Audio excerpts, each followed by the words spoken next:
சுத்தநாமத்திற்கு மகிமை உண்டாகட்டும். கடந்த வெள்ளிக்கிழமை அன்னைக்கு உபவாச ஜபத்தில் நாம் தியானம் செய்த அதே சத்தியத்தை இன்றைக்கு இன்னும் கொஞ்சம் ஆழமாக தேவன் நமக்கு கொடுக்கிற கிருபையின்படி தியானம் செய்ய போகிறோம். அவர் நமக்கு நன்மைகளை மாத்திரமே செய்கிற தேவன். ஆமேன். எடுத்து வாசிங்க. 23வது சங்கீதம் 6வது வசனம். என் ஜீவனுள்ள நாளெல்லாம் நன்மையும் கிருபையும் என்னை தொடரும். நான் கர்த்தருடைய வீட்டிலே நீடித்த நாட்களாய் நிலைத்திருப்பேன். ஆமென் சொல்லுவோமா? நம்முடைய ஆண்டவர் நன்மைகளை மாத்திரமே செய்கிற தேவன், நன்மையை மட்டுமே யோசிக்கிற தேவன். அவருடைய பிள்ளைகள் ஆகிய நமக்கு எப்பொழுதுமே நன்மையை மாத்திரமே தருகிற தேவனாக இருக்கிறார். ஆக இந்த வசனத்தை நம்ம போன வாரத்தில் நம்ம தியானம் செய்தோம். என் ஜீவனுள்ள நாளெல்லாம் நன்மையும் கிருபையும் என்னை தொடரும். அது என்னை தொடர்ந்து வரும். நன்மை என்னை தொடர்ந்து வரும். நான் கர்த்தருடைய வீட்டிலே நீடித்த நாட்களாய் நிலைத்திருப்பேன். நான் கர்த்தருடைய வீட்டிலே நீடித்த நாட்களாய் நிலைத்திருப்பேன் என்பது நித்திய ஜீவன், மறுரூபம், மகிமையின் சரீரம். நாம் மகிமையடைந்து கர்த்தராகிய இயேசு கிறிஸ்துவின் நாமத்தில் பிதாவாகிய தேவனை நாம் முகமுகமாய் தரிசிக்க போகிறோம். அப்போ நாம் முகமுகமாய் தரிசிக்க போகிறோம் என்கின்ற ஒரு மாபெரும் வாக்குத்தத்தத்தை தேவன் நமக்கு கொடுத்திருக்கிறார். அப்போ நமக்கு என்ன வேணும் அப்படின்னா, மனுஷனுடைய வாழ்க்கையில் தீமை தொடர்ந்து கொண்டிருக்கிறது. அநேக வேளைகளிலே நம்மை தீமை தொடர்ந்து வருவதை நாம் பார்க்கிறோம். தீமை என்பது பிசாசினால் உண்டாக்கப்பட்டது. ஏன்னா அவன் தான் தீமைக்கு சொந்தக்காரன். ஆனால் நம்முடைய ஆண்டவராகிய தேவன் எப்பொழுதுமே தம்முடைய பிள்ளைகளுக்கு நன்மைகளை மட்டுமே யோசிக்கிறவர். ஆக இந்த நன்மை என்பது நித்திய ஜீவன் என்பதை நாம் பார்த்தோம். ஆனால் நாம் மாம்சத்தில் விழுந்து விட்டதுனால நம்முடைய வாழ்க்கையில் அநேக பயங்கள் நம்மை பயமுறுத்தி நம்முடைய இருதயத்தில் சஞ்சலத்தையும் வேதனையும் துக்கத்தையும் சத்துருவினால் கொண்டு வரப்பட்டது உண்மைதான். ஆனால் நாம் என்ன செய்யணும் அப்படின்னாக்கா, அந்த சத்துருவை கர்த்தராகிய இயேசு கிறிஸ்து கல்வாரி சிலுவையில் ஜெயங்கொண்டு அவன் தலையை நசுக்கி ஜெயம் எடுத்ததுனால இப்போ நம்ம என்ன செய்யணும்னாக்கா, என் வாழ்க்கையில் நன்மை தொடரும் என்பதை நாம் அறிக்கை செய்ய வேண்டும். மரணமும் ஜீவனும் நாவின் அதிகாரத்தில் இருக்கிறது. நான் மறுபடியும் சொல்கிறேன், தேவனால் தீமையை சிந்திக்கவே முடியாது, பிசாசால் நன்மையை யோசிக்கவே முடியாது. ஆக நாம் நன்மையை சிந்திக்கிறோம், நன்மையை யோசிக்கிறோம் என்றால் நாம் தேவனுடைய பிள்ளைகள். தீமையை பற்றி நம்ம யோசிக்கிறோம் அப்படின்னாக்கா பிசாசினால் நாம் ஆட்கொள்ளப்பட்டிருக்கிறோம். இயேசு கிறிஸ்து நாமத்தில் இன்றைக்கு நமக்கு விடுதலை கொடுப்பாராக. ஆமேனா? அப்படிப்பட்ட ஆத்துமாக்களுக்கு தேவன் இன்றைக்கு விடுதலை கொடுப்பாராக. இன்றைக்கு தேவன் எப்படி நமக்கு நன்மைகளை கொடுக்கிறார், எப்படி இந்த நன்மை நாம் பெற்றுக்கொள்ளலாம் என்பதை குறித்து நம்ம ஆழமாக சிந்திக்க போகிறோம். ஏனென்றால் நன்மையை செய்வேன் என்கின்ற நித்திய உடன்படிக்கையை தம்முடைய பிள்ளைகளுக்கு செய்தார். போன வாரத்தில் நம்ம பார்த்தோம் இல்லையா? அந்த வசனத்தை வாசிங்க. எரேமியா தீர்க்கதரிசியின் புத்தகத்தில் எப்படிப்பட்ட உடன்படிக்கை?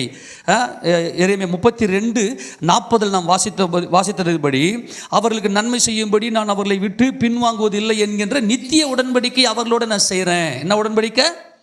அப்போது தேவன் எப்படிப்பட்டவராக இருக்கிறார்னா, உடன்படிக்கைகளின் தேவனாக இருக்கிறார். உடன்படிக்கையை அவர் ஒருபோதும் மாறுவது இல்லை அப்படின்ற நெகட்டிவாக நம்ம பேசக்கூடாது. அவர் எப்போதுமே உடன்படிக்கையை காக்கிற தேவனாக இருக்கிறார். மனுஷன் அநேக வேலைகளிலே தேவனோடு செய்த உடன்படிக்கையில் நாம் அவரை விட்டு பின்வாங்கி போனாலும் அவர் நமக்கு செய்த அந்த உடன்படிக்கையில் ஒருபோதும் மாறாதவராக இருக்கிறார். அவர் நமக்கு நன்மை செய்வதற்காகத்தான் நம்மை சிருஷ்டித்தார். அந்த நன்மையை நாம் பெற்றுக்கொண்டு தேவனுக்கு மகிமை செலுத்தும்படி தான் நம்மை சிருஷ்டித்திருக்கிறார். ஆமேன். நான் மறுபடியும் சொல்கிறேன், அநேக வேலைகளில் நம்ம ஆண்டவர்கிட்ட கோச்சிக்குவோம். என்ன இது, ஆண்டவர்கிட்ட சர்ச்சைக்கு போகிறோம், நமக்கு நன்மையே நடக்க மாட்டேங்குது, நடக்கிறதெல்லாம் தீமை தான் நடக்குது, நம்ம என்ன பண்ணுறது தெரியலையேன்னு சொல்லி அநேக வேலைகளில் நமக்கு சோர்வுகள் ஏற்படும். அந்த சோர்வுகள் ஏற்படும் போது நம்ம என்ன பண்ணணும்னாக்கா, அது கொஞ்சம் விசுவாசத்தை பாதிக்கிற மாதிரி இருக்கும். ஒரு காரியத்தை நான் உங்களுக்கு சொல்கிறேன். நம்முடைய ஆண்டவர் எப்படிப்பட்டவர் அப்படின்னு சொன்னால், இந்த வசனத்தின்படி எரேமியா 32:40 42 வசனங்கள் வரைக்கும் பார்த்தீங்கன்னா, அவர் நன்மைகளை மாத்திரமே செய்கிற தேவனாய் அந்த நித்திய உடன்படிக்கை நம்மோடு கூட பண்ணினார் என்பதை கடந்த வாரத்தில் நாம் பார்த்தோம். தொடர்ந்து வாசிங்க பார்க்கலாம். அவர்களுக்கு நன்மை செய்யும்படி நான் அவர்களை விட்டு பின்வாங்குவதில்லை என்கிற நித்திய உடன்படிக்கை அவர்களோட பண்ணி, அவர்கள் என்னை விட்டு அகன்று போகாதபடிக்கு எனக்கு பயப்படும் பயத்தை அவர்கள் இருதயத்திலே வைத்து. இந்த அவருக்கு பயப்படுற பயம் என்பதுதான் தேவ பரிசுத்தம். பரிசுத்த அலங்காரத்துடனே கர்த்தரை தொழுது கொள்ளுங்கள். இன்னைக்கு நமக்கு தேவனுக்கு பயப்படுற பயம் வரணும். ஆனால் இன்னைக்கு இந்த தீமை என்பது என்னன்னா, இந்த மாம்சத்துக்கு பயப்படுற பயம் நமக்குள்ளே வந்துருச்சு. ஐயோ எனக்கு என்ன நடந்துருமோ, எனக்கு இந்த காரியம் வாய்க்குமோ வாய்க்காதோ, ஊர் என்ன சொல்லும், என்னை பற்றி என்ன சொல்லும் அப்படின்னு சொல்லி நம்ம எதுக்கு பயப்படுறோம்னாக்கா இந்த மாம்சத்துக்கு நம்ம பயப்படுகிறோம். ஆனால் என் ஆண்டவர் சொல்கிறாரு, இந்த நித்திய உடன்படிக்கை நன்மை எது என்றால் தேவனுக்கு பயப்படுற பயம். அப்போ தேவனுக்கு பயப்படுற அந்த பயம்தான் நம்மளை என்ன செய்யணுன்னாக்கா நம்முடைய மனசுக்குள்ள ஒரு சந்தோஷத்தையும் மனமகிழ்ச்சியும் சமாதானத்தையும் கொடுத்து தேவனை முகமுகமாய் தரிசிக்கும்படியாய் அந்த மறுரூபத்தை நாம் பெற்றுக்கொண்டு நித்திய காலமாய் அவரோடு கூட நாம் ஆளுகை செய்ய வேண்டும்.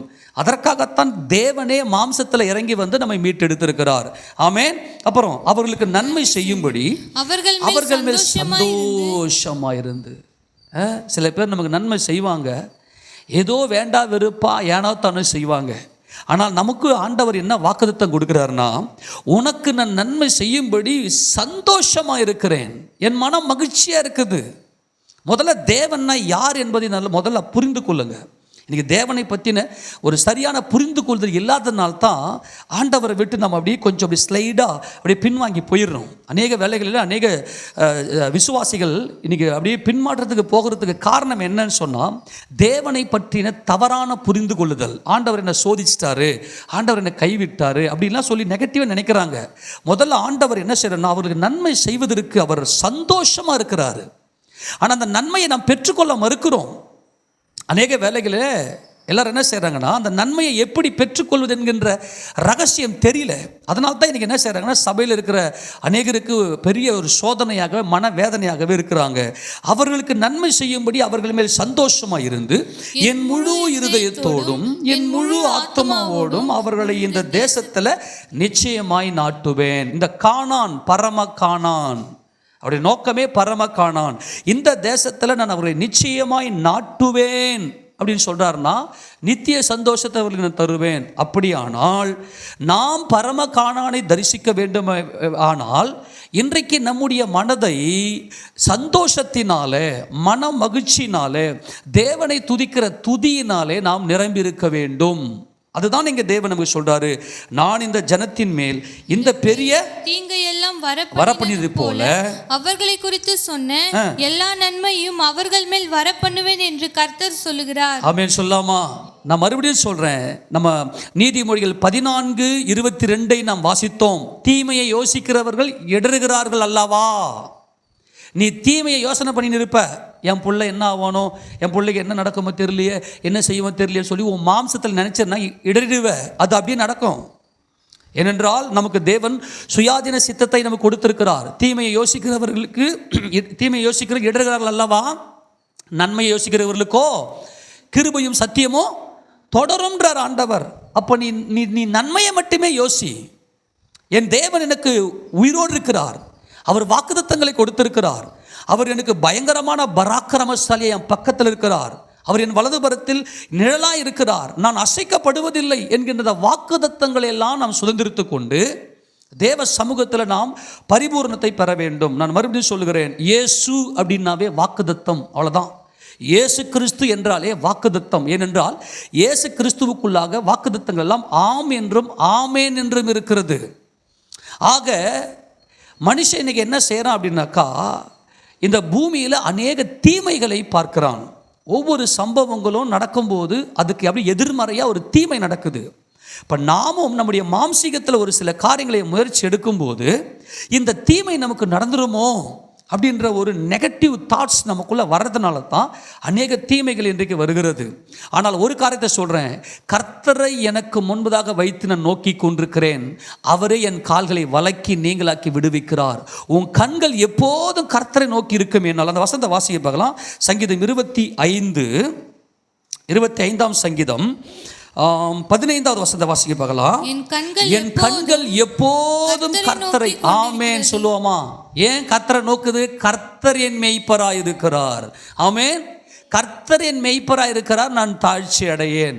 என் ஜீவனுள்ள நாளெல்லாம் நன்மையும் கிருபையும் என்னை தொடரும். இந்த மாம்சத்தின் பயமுறுத்தல் என் இருதயத்தை உடைக்காது.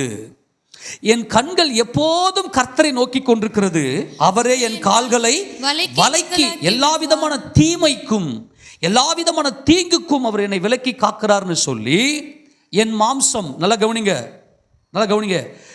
என் கண்கள் எப்போதும் கர்த்தரை நோக்கி கொண்டிருக்கிறது அப்படின்னா என்ன அர்த்தம்? எனக்கு வரக்கூடிய தீமைகளை எல்லாம் இயேசு கிறிஸ்து சிலுவையில் நசுக்கிட்டார். ஆமேனா? என் மாம்சத்தை சிலுவையில் கர்த்தராக இயேசு கிறிஸ்து ஜெயங்கொண்டார், சத்துருவை ஜெயிச்சிட்டார். பிசாசு வந்து மாம்சத்தின்படி பயமுறுத்தும். பாரு, உனக்கு இப்படிப்பட்ட தீமை நடக்க போகுது, உனக்கு இப்படிப்பட்ட தீங்கு வரப்போகுது, உனக்கு இப்படி நடந்துருச்சு அப்படிலாம் சொல்லிலாம் பிசாசு நமக்குள்ள பயமுறுத்தலை கொடுப்பான். ஆனால் என் கண்கள், ஏனென்றால் கர்த்தர் என் மெய்ப்பராக இருக்கிறார். அந்த மெய்ப்பர்னா என்ன நம்ம போன வாரம் பார்த்தோம். தன் ஆடுகளுக்காக தம் ஜீவனையே கொடுக்கிறவர் தான் மெய்ப்பன். கிரயத்துக்கு கொல்லப்பட்டிருக்கிறோம். அவர் ரத்தம் சிந்தி உயிரை கொடுத்து நம்மை மீட்டெடுத்து வைத்திருக்கிறார், நமக்கு நன்மை செய்வதற்கு மட்டுமே. ஆமேனா? அப்போ இயேசு கிறிஸ்துவை தம் சொந்த ரட்சகரை ஏற்றுக்கொள்ளும் போது ஏதேன் தோட்டத்தில் தீமை மனிதனுக்கு உள்ளே வந்துவிட்டது. இயேசு கிறிஸ்துவை ஏற்றுக்கொண்டு நம்ம சபையில் வரும்போது தீமை நம்ம விட்டு விலகி ஓடுகிறது. நன்மையை மாத்திரமே தொடர்ந்து நாம் அனுபவிக்கிறோம். ஆமேனா?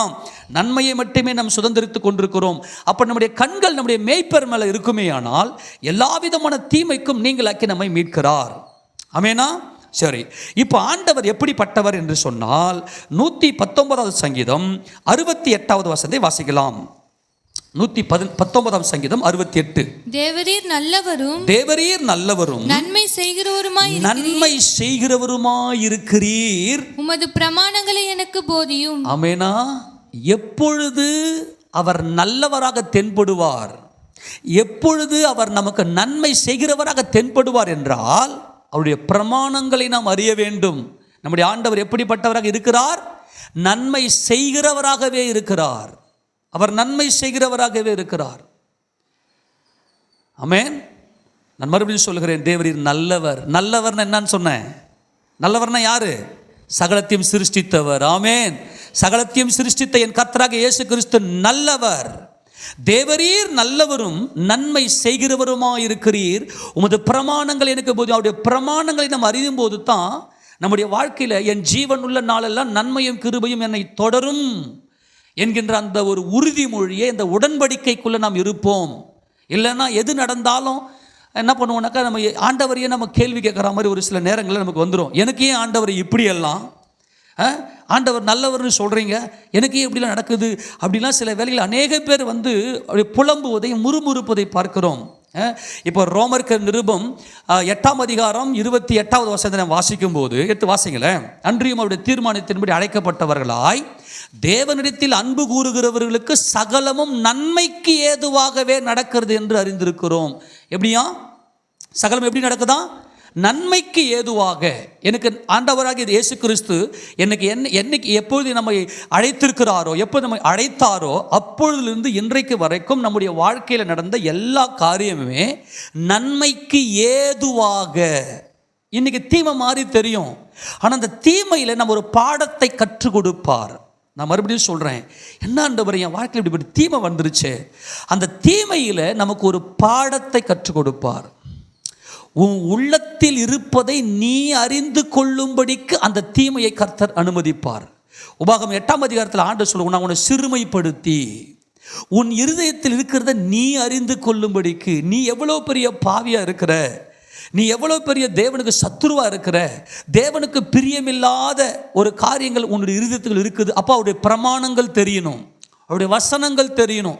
அப்போ தான் நம்ம என்ன செய்வோம்னா, ஓகே இந்த காரியம் நான் செய்த பாவத்தின் நிமித்தமாக இது எனக்கு வந்துச்சு, ஆனால் இந்த தீமையை என் கர்த்தர் நன்மையாக மாறச் செய்கிறவர். ஆமென். இந்த தீமையை நன்மையாக மாறச் செய்கிற, நன்மைக்கு ஏதுவாகத்தான் நடக்கிறது என்று நாம் அறிந்திருக்கிறோம். அந்த அறிவு எப்போ வர? அவருடைய பிரமாணங்கள். தேவன் எப்படிப்பட்டவர், அவர் எப்படிப்பட்ட நல்லவர், அவர் நன்மை செய்கிறவராக இருக்கிறார். இதை நல்லா நம்ம சிந்தனையில் வைத்துக் கொள்ள வேண்டும். அவர் சமூகத்துக்கு வரும்போதெல்லாம் மன மகிழ்ச்சியோடு போய் நின்று அவர் சமூகத்தில் ஆராதிங்க. ஏனென்றால் சங்கீதம் 5:4 வாசிக்கும் போது, சங்கீதம் 5:4 வாசிங்களேன், ரொம்ப முக்கியமான சத்தியம் இது. வாசிக்க பார்க்கலாம். நீர் துன்மார்க்கத்தில் பிரியப்படுகிற தேவன் அல்ல. தீமை உம்மிடத்தில் சேர்வதில்லை. தீமை உம்மிடத்தில், சொல்லுங்க, தீமை உம்மிடத்தில். தீமை அவர்கிட்ட போய் சேராது. நல்லா கவனிங்க, தீமை அவர்கிட்ட போய் சேராது. உன் சிந்தனைக்குள்ள நீ தீமையை யோசனை பண்ணிக்கின்னு நீ உனக்கு நன்மையை யோசிக்கணும். என்னிடத்திலிருந்து எனக்கு ஒத்தாசை வரும் பர்வதங்களுக்கு நேராக என் கண்களை ஏறெடுக்கிறேன், என் மேய்ப்பருக்கு நேராக என் கண்களை ஏறெடுக்கிறேன். நன்மை செய்யுங்கப்பா. எனக்கு நன்மை வேணும், நாம் நன்மையை விரும்ப வேண்டும், ஜீவனை விரும்ப வேண்டும். சிங்கக்குட்டிகள் தாழ் சேர்ந்து பட்டினியாக இருக்கும். கர்த்தரை தேடுகிறவர்களுக்கு ஒரு நன்மையும் குறைவுபடாது. நான் உங்களை தேடுறேன், எனக்கு ஒரு நன்மையும் குறைவுபடாது.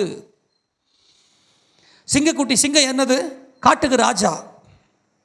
ராஜா வீட்டு பிள்ளைங்களாம் கூட பட்டினியாக இருக்கும். நான் ராஜாதி ராஜா வீட்டு பிள்ளை, ஆமென். அவரை தேடுகிற எனக்கு ஒரு நன்மையும் குறைவுபடாது. அதை அறிக்கை செய்யணும். நம்முடைய இருதயத்துக்குள்ளே ஒரு ஸ்ட்ராங்காக இருக்கணும். அப்போ இந்த தீமை நடக்குது, அது என் நிமித்தம். அவனவன் தன் தன் சுய இச்சையில் இழுக்கப்பட்டு சிக்குண்டு சோதிக்கப்படுகிறான். இச்சையானது கர்ப்பம் தரித்து பாவத்தை பிறப்பிக்கும், பின்பு பாவமானது மரணத்தை பூரணப்படுத்திடும்.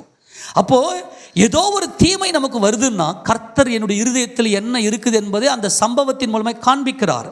அப்போ அதை பார்த்துட்டு, ஆமாம் ஆண்டவரே, நீதிமானுக்கு பூமியில் சரி கட்டப்படும், நான் இந்த தீமையை அனுபவிச்சிட்டேன், ஆனால் இந்த தீமைக்கு ஏற்ற ஒரு நன்மையை என் கண்கள் காணும். ஆமேனா?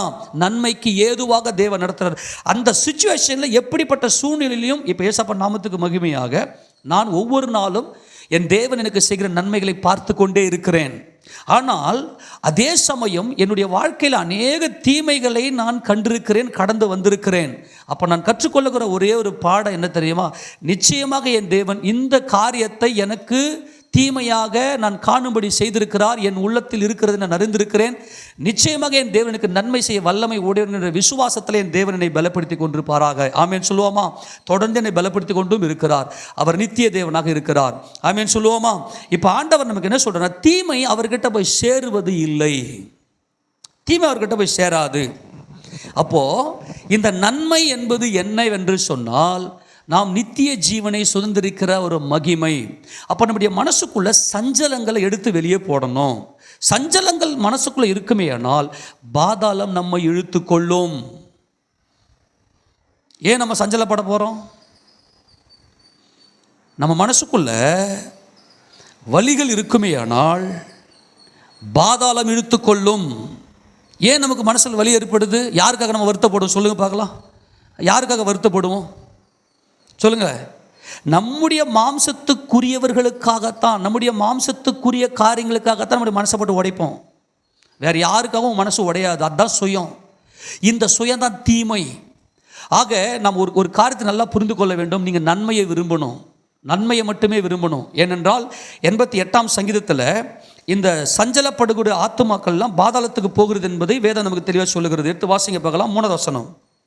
என் ஆத்துமா துக்கத்தால் நிறைந்திருக்கிறது, என் ஜீவன் பாதாளத்திற்கு சமீபமாய் வந்திருக்கிறது. சொல்றாரு, துக்கத்தால் நிறைஞ்சனா பாதாளம் ஒன்று இழுத்துக்கும். இந்த சத்தியம் புரிஞ்சுக்குங்க. அப்போ எனக்கு எப்போ நான் துக்கப்படுவேன்? எனக்கு தீமை வரும்போது துக்கப்படுவேன். அப்போ தீமை எதனால் வருதுன்னு நம்ம உணர்ந்து கொள்ள ஒரு பிரமாணங்களை கற்றுக்கொள்ள வேண்டும். வசனம் தெரிஞ்சாதான் இந்த தீமை எதற்காக என் தேவனுக்கு அனுமதித்திருக்கிறார் அதை புரிந்து கொண்டு, அடுத்தது நான் உடனடியாக சுதாரித்து கொண்டு ஆண்டவரே என் துக்கத்தை நீங்கள் மாற்றுங்கப்பான்னு சொல்லி அவரை நோக்கி விண்ணப்பிக்க வேண்டும், ஜெபிக்க வேண்டும். இந்த வசனத்தை 88ஆம் சங்கீதம் 1 வாசிக்கும் போது, என் ரட்சிப்பின் தேவனாகிய கர்த்தாவேன்னு ஆரம்பிக்கிறாரு. எனக்கு நன்மையை மாத்திரமே செய்கிற என் தேவனாகிய கர்த்தாவே, எனக்கு நன்மையை மட்டும் செய்யுங்க. என் ரட்சிப்பின் தேவன், இந்த தீமையிலிருந்து ரட்சியும். கேளுங்க போயிட்டு.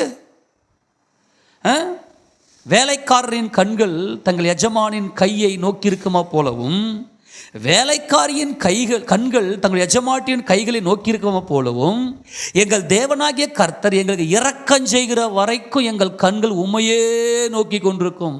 எத்தனை பேர் இன்னைக்கு அப்படி இருக்கிறோம்? இன்னைக்கு ஆண்டவரை தேடுறது கிடையாது. சும்மா சர்ச்சுக்கு வரோம், உட்காடுறோம். ஆண்டவர் நன்மை செய்கிறன்னு சொல்கிறாங்களே, எனக்கு எங்கே வரவே இல்லை, நான் சர்ச்சுக்கு தானே வரேன், சர்ச்சுக்கு வரேன். சரி, உன் கண்கள் அவரை நோக்கி இருக்குதா? அல்லது உன்னுடைய இருதயம் எனக்கு ரட்சிப்பு செய்கிற வரைக்கும் என்னுடைய கண்கள் அவருடைய கையே நோக்கி கொண்டிருக்கணும் பார்க்குறோமா? அப்படிலாம் இல்லை. தாறுமாறாக ஓடுறோம், ஏதோ கடமைக்கு வந்து சர்ச்சில் உட்காடுறோம், ஆண்டவர் நன்மை செய்யலைன்னு சொல்கிறோம், மனசை போட்டு உடைக்கிறோம். நான் மறுபடியும் சொல்கிறேன், தேவன் வானங்களும் வானாதி வானங்களும் கொள்ளாத தேவன். அவர் நம்முடைய இருதயத்தில் குடிகொள்ள வேண்டும் என்று விரும்புகிறார். அதற்காகத்தான் மனிதனையே படைத்தார். மனிதனை, என்னுடைய பிள்ளைகளை என்னுடைய சாயலாகவும் என்னுடைய ரூபத்தின்படியாக நான் படைத்து அவர்களுக்கு நான் நன்மை செய்வேன். அந்த நன்மையை அவர்கள் அனுபவித்து என்னை துதிக்க வேண்டும். இதுதான் ஒரே ஃபார்முலா. இந்த பிரபஞ்சத்தின் நோக்கமே என்ன? இந்த பிரபஞ்சத்தை தேவன் இப்படி சிருஷ்டித்து தம்முடைய வல்லமையெல்லாம் வெளிப்படுத்தி மனிதனையும் படைத்த நோக்கம் என்னவென்றால், என் பிள்ளைங்களுக்கு அப்பாவாகிய நான் நன்மை செய்வேன். ஒரு தகப்பன் தம் பிள்ளைக்கு நன்மையை மட்டுமே யோசிப்பார். நம்முடைய அப்பா அவருடைய பிள்ளைகளை நமக்கு எப்போதுமே நன்மையை மட்டுமே சிந்திக்கிறவர். நான் அளிக்கிற நன்மையினால் திருப்தி ஆவார்கள், என் பிள்ளைகள் நான் அளிக்கிற நன்மையினால் திருப்தி ஆவார்கள். அவங்க எப்போதுமே சந்தோஷமாக இருக்கணும். அந்த சந்தோஷத்தில் நிறையப்பட்டு அவர்கள் என்னை துதிக்க வேண்டும். அந்த துதியில் தான் அவருக்கு மகிமைப்படுகிறார். ஆமென். ஆனால் ஏன் இன்னைக்கு சஞ்சலத்தில் நிறைந்திருக்கிறது? ஏன் நம்முடைய மனசை போட்டு உடைக்கிறோம்? அதுதான் சுயம் மாம்சம். அதை தான் மேய்ப்பர் கர்த்தராகிய இயேசு கிறிஸ்து சிலுவையில் மாம்சத்தை ஜெயிச்சிட்டார், உலகத்தை ஜெயிச்சிட்டார். அதனால் கர்த்தர் என் மேய்ப்பராக இருக்கிறபடி நான் தாழ்ச்சி அடையேன், நான் தாழ்ச்சி அடைய மாட்டேன். நன்மை என் வாழ்க்கையில் தொடரும். ஆமேன் சொல்லுங்களேன். நன்மை என் வாழ்க்கையில் தொடரும். இப்போ என் ரட்சிப்பின் தேவனாகிய கர்த்தாவே, வாசிங்க, இரவும் பகலும் உம்மை நோக்கி கூப்பிடுகிறேன். யார் எத்தனை பேர் கூப்பிடுறோம் இன்னைக்கு? நான் இப்போ சொல்கிறேமே, எனக்கு நீங்கள் வந்து ஒரு ஒரு ஒரு உடன்படிக்கை ஒன்று கொடுங்க. இல்லைங்க பிரதர், நான் இரவும் பகலும் நான் கர்த்தரை நோக்கி கூப்பிட்டும் என் வாழ்க்கையில் நன்மையே நடக்கலை, தீமையை தான் நடக்குதுன்னு சொல்கிறீங்கன்னா நான் ஒத்துக்கவே மாட்டேன். இங்கே வசனம் தெளிவாக சொல்லுது. நீங்கள் கொடுக்குற உடன்படிக்கை எப்படிப்பட்ட உடன்படிக்கை யோசிச்சு பாருங்கள். தேவனோடு வைத்திருக்க உடன்படிக்கை எப்படிப்பட்ட? இரவும் பகலும் எனக்கு தீமை வருகிற போதெல்லாம் நான் உண்மையே சார்ந்து கொள்ளுவேன், உண்மையை நோக்கி கூப்பிடுவேன்.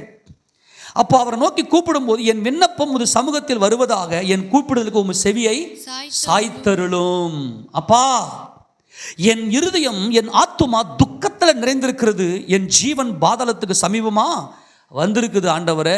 அதனால் நான் உங்களை நோக்கி கூப்பிட்றேன். நல்லா கவனிக்கணும், மாம்சத்தில் தான் நம்ம உடையிறோம், ஆனால் ஆத்துமா உடையுது. ஆத்துமா ரொம்ப முக்கியம். ஆத்துமா குஷ்டரோகத்தால் நிறைந்திருக்கிறது. நம்ம ஒவ்வொரு காரியத்துக்காக வலிக்கும் போது நம்முடைய ஆத்மாவை குத்தி என்ன பண்ண ரணமாம்சமாக்கி நம்முடைய ஆத்மா குஷ்டரோகமாக இருக்கிறது. குஷ்டரோகி பாளையத்துக்கு புறம்பே இருக்க வேண்டும், அவங்களை பாளையத்துக்கு உள்ளே இருக்க முடியாது, அது பிரமாணம். அப்போ நம்முடைய ஆத்மாவை சஞ்சலத்தால் நிரப்புவோமே ஆனால், தீமையினால் நிரப்புவோமே ஆனால் நாம் தேவனை தரிசிக்க முடியாது. அப்போ நான் தேவனை தரிசிக்க வேண்டுமே ஆனால் எனக்கு இந்த நன்மை எனக்கு செய்யுங்க ஏசப்பா, எனக்கு மாம்சத்துக்கு தேவையாக இருக்குது. ஆமென். எனக்கு இந்த மாம்சத்துக்கு தேவையாக இருக்குது. அதனால் என் மேய்ப்பரே, என் இயேசு ராஜனே, பாவத்தை உணர்ந்த அவர் சமூகத்துக்கு நீங்கள் போங்க. கர்த்தர் என் மேய்ப்பராக இருக்கிறீங்க, எனக்கு இந்த வலிகளை எல்லாம் நீங்கள் சுமந்து தீர்த்துட்டீங்க. நம்ம சந்தோஷமாக இருக்கும்படியாகத்தான் தேவன் நம்மை அழைத்திருக்கிறார். நான் மறுபடியும் சொல்கிறேன். அப்போ துக்கம் வருதுன்னா என்ன பண்ண அர்த்தம்? இரவும் பகல் அவரை நோக்கி நீ கூப்பிட்டா கண்டிப்பாக மாறும். இப்போ ஆண்டவர்கிட்ட, ஆண்டவரே நீங்கள் நன்மை செஞ்சு நான் உங்களை துதிக்க போகிறேன், ஆண்டவரே எனக்கு நன்மை செய்யுங்கப்பா, நான் உங்களை துதிக்கணும் ஏசப்பா. கீழே பார்த்தீங்கன்னாக்கா 10ஆம் வசனம் வாசிங்களேன். மரித்தவர்களுக்கு அதிசயங்களை செய்வீரோ, செத்துப்போன வீரர் எழுந்து உம்மை துதிப்பார்களோ. அப்பா, நான் வீரன், பிசாசு எனக்கு விரோதமாக அநேக துக்கத்தை கொண்டு வரான், ஆனால் உங்கள் நாமத்தில் ஜெயம் எடுத்து நான் எழுந்து சேனைகளின் கர்த்தருடைய சேனையாக நான் இருக்கிறேன். அவன் தலையை உடைத்து நான் உம்மை துதிப்பேன், எனக்கு நீங்கள் நன்மை செய்யுங்கன்றாரு. ஆமென் சொல்லுவோமா? அப்போ நான் என்ன சொல்ல வரேன்னா, நம்முடைய ஆத்துமா நல்ல நன்மையினால் நிறைந்திருந்தால் மாத்திரமே, தேவன் அருளுகிற நன்மையினால் நிறைந்திருந்தால் மாத்திரமே, இது என் கர்த்தர் செய்த நன்மை, இது என் இயேசு ராஜா எனக்கு செய்த நன்மை, அவருடைய பெரிதான கிருபையினால் இந்த நன்மையை பெற்றுக்கொண்டேன் என்கின்ற உணர்வு உள்ள வந்துருச்சுன்னா ஆத்துமாவில் இளைப்பாறுதல். ஆத்துமா மகிமை அடைஞ்சிருச்சுன்னா, ஆத்துமா மறுரூபம் அடைஞ்சிருச்சுன்னா நம்முடைய சரீரம் மறுரூபம் அடைந்து விடும். 116ஆம் சங்கீதம் 7வது வசனத்தை வாசிக்கலாம். 116வது சங்கீதம் 7வது வசனம். என் ஆத்துமாவே கர்த்தர் உனக்கு நன்மை செய்தபடியால் நீ உன் இளைப்பாறுதலுக்கு திரும்பு. புரிஞ்சு போச்சா? இந்த ஒரே வசனம் போதும் உங்களுக்கு இந்த பிரசங்கத்தினுடைய முழு நோக்கமும் புரிஞ்சிடும். உனக்கு நன்மை செய்திருக்கிறார். மனைவியை கண்டடைகிறவன் நன்மையானதை கண்டடைகிறான். ஏனென்றால் அதே நீதிமொழிகள் புத்தகத்தில் வாசிக்கும் போது 31:12 வாசிக்கும் போது, அவள் உயிரோடு இருக்கும் நாளெல்லாம் அவனுக்கு நன்மையே செய்கிறாள். இன்றைக்கு குடும்பம் இன்றைக்கு கட்டப்பட வேண்டும். மனைவியினால் இன்றைக்கு உள்ளம் உடைகிறது, கணவனால் இன்றைக்கு உள்ளம் உடைகிறது, ஆத்மாவில் இளைப்பாறுதல் இல்லை, ஆத்மா துக்கத்தால் நிறைந்திருக்கிறது. ஆனால் இன்றைக்கு மேய்ப்பரை நோக்கி இரவும் பகலும் அவரை நோக்கி கூப்பிடுங்கள். நான் உன் மேய்ப்பராக இருக்கிற, என்னை நோக்கி கூப்பிடுமான்றார். என்னை நோக்கி கூப்பிடு, அப்போது நான் உனக்கு உத்தரவு கொடுத்து நீ அறியாதும் உனக்கு எட்டாதமான பெரிய காரியங்கள் உனக்கு அறிவிப்பேன்னு சொல்றாரு. ஆக உனக்கு நன்மையை மட்டுமே அவர் யோசித்துக் கொண்டிருக்கிற, தீமை அவர்கிட்ட சேருவது இல்லை. அப்போ என் ஆத்துமாவே கர்த்தர் உனக்கு நன்மை, அதுதான் சொல்றேன், கர்த்தர் உனக்கு நன்மை செய்தபடியால். இன்னைக்கு வரைக்கும் என் மூச்சு காற்று முதற்கொண்டு என் கர்த்தரனுக்கு நன்மை செய்திருக்கிற உணர்வு நம்முடைய ஆத்துமாவில் இருக்குமே ஆனால் நன்மையும் கிருபையும் என்னை தொடர்கிறது. அவர் எனக்கு நன்மை செய்திருக்கிறார் என்கின்ற உணர்வு தான் ஜீவன். ஒரு மனுஷன் ஜீவனோடு இருக்கிறன்னு அர்த்தம், அவன் ஜீவனுள்ள தேவனை, சர்வ வல்லமையில கர்த்தரை அவன் அறிந்திருக்கிறான். அதுதான் ஆசீர்வாதம், அதுதான் ஆசீர்வாதம். அதான் நம்ம வீட்டுக்கு கொடுத்தல பார்த்தோம், ஆசீர்வாதம்னா என்னன்னு. என் ஆத்துமாவுக்கு நல்லா தெரியணும், என் ஆத்துமாவே கர்த்தர் உனக்கு நன்மை செய்திருக்கிறார். அருமையான மனைவியை கொடுத்திருக்கிறார், நல்ல பிள்ளைகளை கொடுத்திருக்கிறார், நல்ல வேலையை கொடுத்திருக்கிறார், நல்ல சமாதானத்தை கொடுத்திருக்கிறார். இது எல்லாமே என் கர்த்தரால் மாத்திரமே வந்தது. எனக்கு நல்ல ஊழியத்தை கொடுத்திருக்கிறார். ஒவ்வொரு காரியத்திலும் நன்மையை மட்டுமே பாருங்க. உன் இளைப்பாறுதலுக்குள்ள நீ போயிடுவ. உன் ஆத்துமா இளைப்பாறுதலுக்குள்ள பிரவேசிக்கும், உன் ஆத்துமா இளைப்பாறுதலை காணும். அப்போ நீ இங்கே நன்மையை காணலைன்னா செக் பண்ணிக்க, உன் ரட்சிப்பில் எங்கேயோ ஓட்டை இருக்குது, ரொம்ப கஷ்டம். இயேசு கிறிஸ்து மரித்து அடக்கம் பண்ணப்பட்டு பின்பு மூன்றாவது நிலை உயிரோடு எழுந்தார் என்பதை நீ விசுவாசிப்பது உண்மையானால் ஒரு நாள் நீயும் உயிரோடு எழுந்திருப்பாய். அன்னைக்கு உன் இருதயத்தில் குஷ்டரோகம், நன்மையினால் நீ திருப்தி அடையவில்லை என்றால் அந்த குஷ்டரோகம் தேவனை தரிசிக்க முடியாது. அப்போ உன் ரட்சிப்பில் ஓட்டை இருக்குது. அப்போ இன்றைக்கி என் மனசில் எந்த நிலையில் இருந்தால் நம்ம ரம்மியமாக இருக்க கற்றுக்கொள்ள வேண்டும். நம்முடைய ஆத்மா ரொம்ப முக்கியம். அவருடைய ஆத்மா மீட்பு மிகவும் அருமையாக இருக்கிறது. ஆமேன் சொல்லுவோமா? அப்போது என்னுடைய அடிப்படை தேவைகள், அவர் என் அப்பா. பாருங்க, பிசாசுக்கும் நமக்கும் சம்மந்தமே கிடையாது, பிசாசுக்கும் நமக்கும் சம்மந்தமே கிடையாது. நேற்று நான் ஒரு ஆர்டிக்கல் ஒன்று வாசித்தேன். அதில் ரபாய் ஐசக் ராவ் குக் என்பவர் அவர் சொல்லியிருக்கிறாரு, அவர் கோட் பண்ணியிருக்கிறாரு. என்ன பண்ணியிருக்கிறாருன்னா, ஒரு நல்ல பரிசுத்தமான நீதிமான் தன்னுடைய வாழ்க்கையில் எப்பவுமே பிசாசை கம்ப்ளைண்ட் பண்ணவே மாட்டான். பயங்கரமான ஒரு வார்த்தை அது. மாறாக அவன் நீதியில் வளர்ந்து கொண்டே இருப்பான். உண்மையாக நான் என்னுடைய இருதயத்தில் நான் யோசிக்கிறேன், ஒரு உண்மையான ஒரு பரிசுத்தமுள்ள நீதிமான் அவனுடைய தீமைக்கு பிசாசை குற்றப்படுத்தவே மாட்டான். நான் சிம்பிளாக எசன்ஸ் வேர்டாக நான் உங்களுக்கு சொல்லி கொடுத்துட்டேன். நான் அனுபவிக்கிற துன்பத்துக்கு நான் தான் காரணம்னு. ஏன்னா நாம் தேவனுக்கு சத்துருக்களாக இருக்கையில் பிசாசுடைய வித்து நமக்குள்ளே விழுந்தது உண்மை. ஆனால் அந்த வித்தை என் மேய்ப்பர் சிலுவையில் ஜெயங்கொண்டு விட்டார். அவனா பிசாசெல்லாம் அவன்லாம் தோத்து போனவன். அவன் எதுக்கு பூச்சி உள்ள இழுத்து தீமைக்கு அவனை காரணம் காட்டுறோம்? நாம் அவருடைய பிரமாணங்களை அறியல.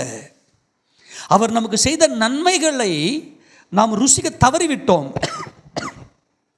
அவர் நமக்கு செய்த நன்மைகளை ஒவ்வொரு நாளும் அனுபவிக்கிறேன். என் ஆத்துமாவே கர்த்தர் உனக்கு நன்மை செய்தபடியால். 13ஆம் சங்கீதத்தில் வாசிக்கிறோம், கர்த்தர் எனக்கு நன்மை செய்தபடியால் அவரை நான் பாடுவேன், அவரை நான் துதிப்பேன். அவர் என்ன விரும்புகிறாரு? அவருடைய நோக்கம் என்ன? இஸ்ரவேல் ஜனங்களை அவர் வனாந்தரத்தில் வழிநடத்தி கொண்டு வந்தபோது அவர் தம்முடைய ஜனங்களை அவர் அழைத்த நோக்கமே என்ன நோக்கம்னா, நான் உங்களுக்கு நன்மையை வச்சிருக்கிறேன். நல்லா கவனிங்க, இஸ்ரவேல் ஜனங்களை ஆண்டவர் இளைப்பாறுதலுக்குள்ளாக கடந்து போக அவர்களை அழைத்து கொண்டு போகிறார். பாலும் தேனும் ஓடுகிற கானான் தேசம். அந்த தேசம் எப்படிப்பட்டதுன்னா, இவர்கள் எகிப்தில் அடிமைப்பட்டு போய் கிடக்கிறார்கள். பயங்கரமான கூக்குரல், பெருமூச்சு விட்டு கொண்டிருக்கிறார்கள். ஆனால் ஆபிரகாம், ஈசாக்கு, யாக்கோபு என்பவர்களுக்கு கர்த்தர் பாராட்டின அந்த வாக்குத்தத்தத்தினுடைய அந்த உடன்படிக்கை உறுதிப்படுத்தும்படியாக இஸ்ரவேல் ஜனங்களை அழைத்து கொண்டு வருகிறார். மோசே என்கிற இரட்சகனை கொண்டு இஸ்ரவேல் ஜனங்களை கர்த்தர் அழைத்து கொண்டு வருகிறார். அப்போது மோசே என்ன பண்ணானே, இப்போ பல அற்புதங்கள் அதிசயங்கள்லாம் பார்த்தீங்கன்னா பயங்கரமாய் தேவன் நடத்துகிற அவருடைய பலத்த கரம், அவருடைய ஓங்கிய புயத்தை இஸ்ரவேல் ஜனங்களுக்கு காண்பித்தார். இதை பாருங்க, நான் தான் உன் மேய்ப்பர். அவர்கள் பஸ்கா ஆட்டுக்குட்டியை அடித்தார்கள், நன்மையை பெற்றுக்கொண்டார்கள். அவர்களுக்கு வாக்குத்தத்தமான பூமியாகிய அந்த பாலும் தேனும் ஓடுகிற கானான் தேசத்தை அவர்கள் சுதந்திரமாக வாக்குத்தத்தமாக பெற்றுக்கொண்டு அவர்கள் கிளம்பி வராங்க. காரணம், கர்த்தரின் மேய்ப்பராக இருக்கிறார். பஸ்கா ஆட்டுக்குட்டியை அவர்கள் அடித்தார்கள். இரத்தத்தினாலே மீட்கப்பட்ட ஜனங்கள். ஒரே ஒரு சம்பவத்தை மாத்திரம் சொல்கிறேன். அப்போது 10 விதமான வாதைகள், செங்கடல் பிளக்கிறது, பார்வோனியும் சேனையும் செங்கடலை மூழ்கடிக்கிறார், வனாந்தரத்தில் வழிநடத்தி கொண்டு வருகிறார். இப்போ வனாந்தரத்தில் இருக்கிறாங்க. மோசேயினுடைய மாமனார் எத்திரோ அவர் மீதியான் தேசத்தில் தேவனுடைய ஆசாரியனாக இருக்கிறவர். அப்போனா இஸ்ரவேல் ஜனங்கள் இப்போ தானே வராங்க, அவர் எப்படி ஆசாரியர் இருக்க முடியும்னு கேட்டால் அவர் மெல்கிசேதேக்கின் முறைமையின்படியான பிரதான ஆசாரியராக வந்திருக்கலாம் என்று ஆராய்ச்சியாளர் சொல்கிறாங்க. அது உண்மையும் கூட, அதுக்கு நிறைய காரணங்கள் நமக்கு உண்டு. இப்போ நான் ஒரு விஷயத்தை சொல்கிறேன், கவனிங்களேன். இப்போது அவருக்கு நல்லா தெரிஞ்சிருக்கிறது, எத்திரோ தேவனுடைய ஆசாரியன், மெல்கிசேதேக்கின் முறைமையின்படியான ஆசாரியர். அவருக்கு தேவன் எப்படிப்பட்டவர் என்பது நல்லா தெரிஞ்சிருக்குது. இப்போ வனாந்தரத்தில் சீனாய் மலைக்கு அந்த அடிவாரத்தில் அந்த பக்கத்தில் வந்து இருக்கிறாங்க, கிட்ட வந்துட்டாங்க.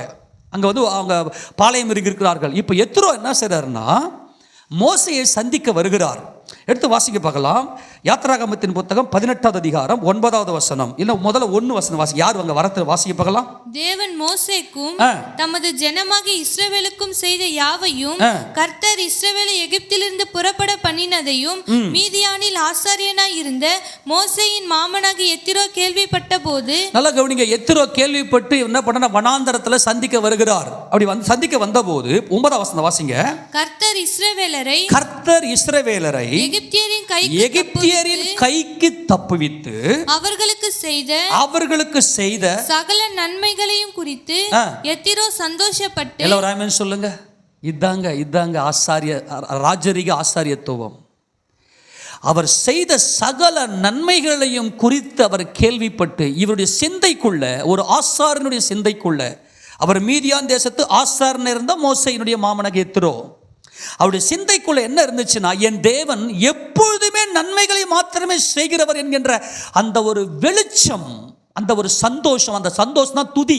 ஒரு ஆசாரியனுக்கு எப்போதுமே துதி இருக்க வேண்டும், சந்தோஷம் இருக்க வேண்டும். அந்த சந்தோஷம் தான் துதி. கர்த்தருக்குள் மனமகிழ்ச்சியாக இருப்பதே உங்களுடைய பலன்.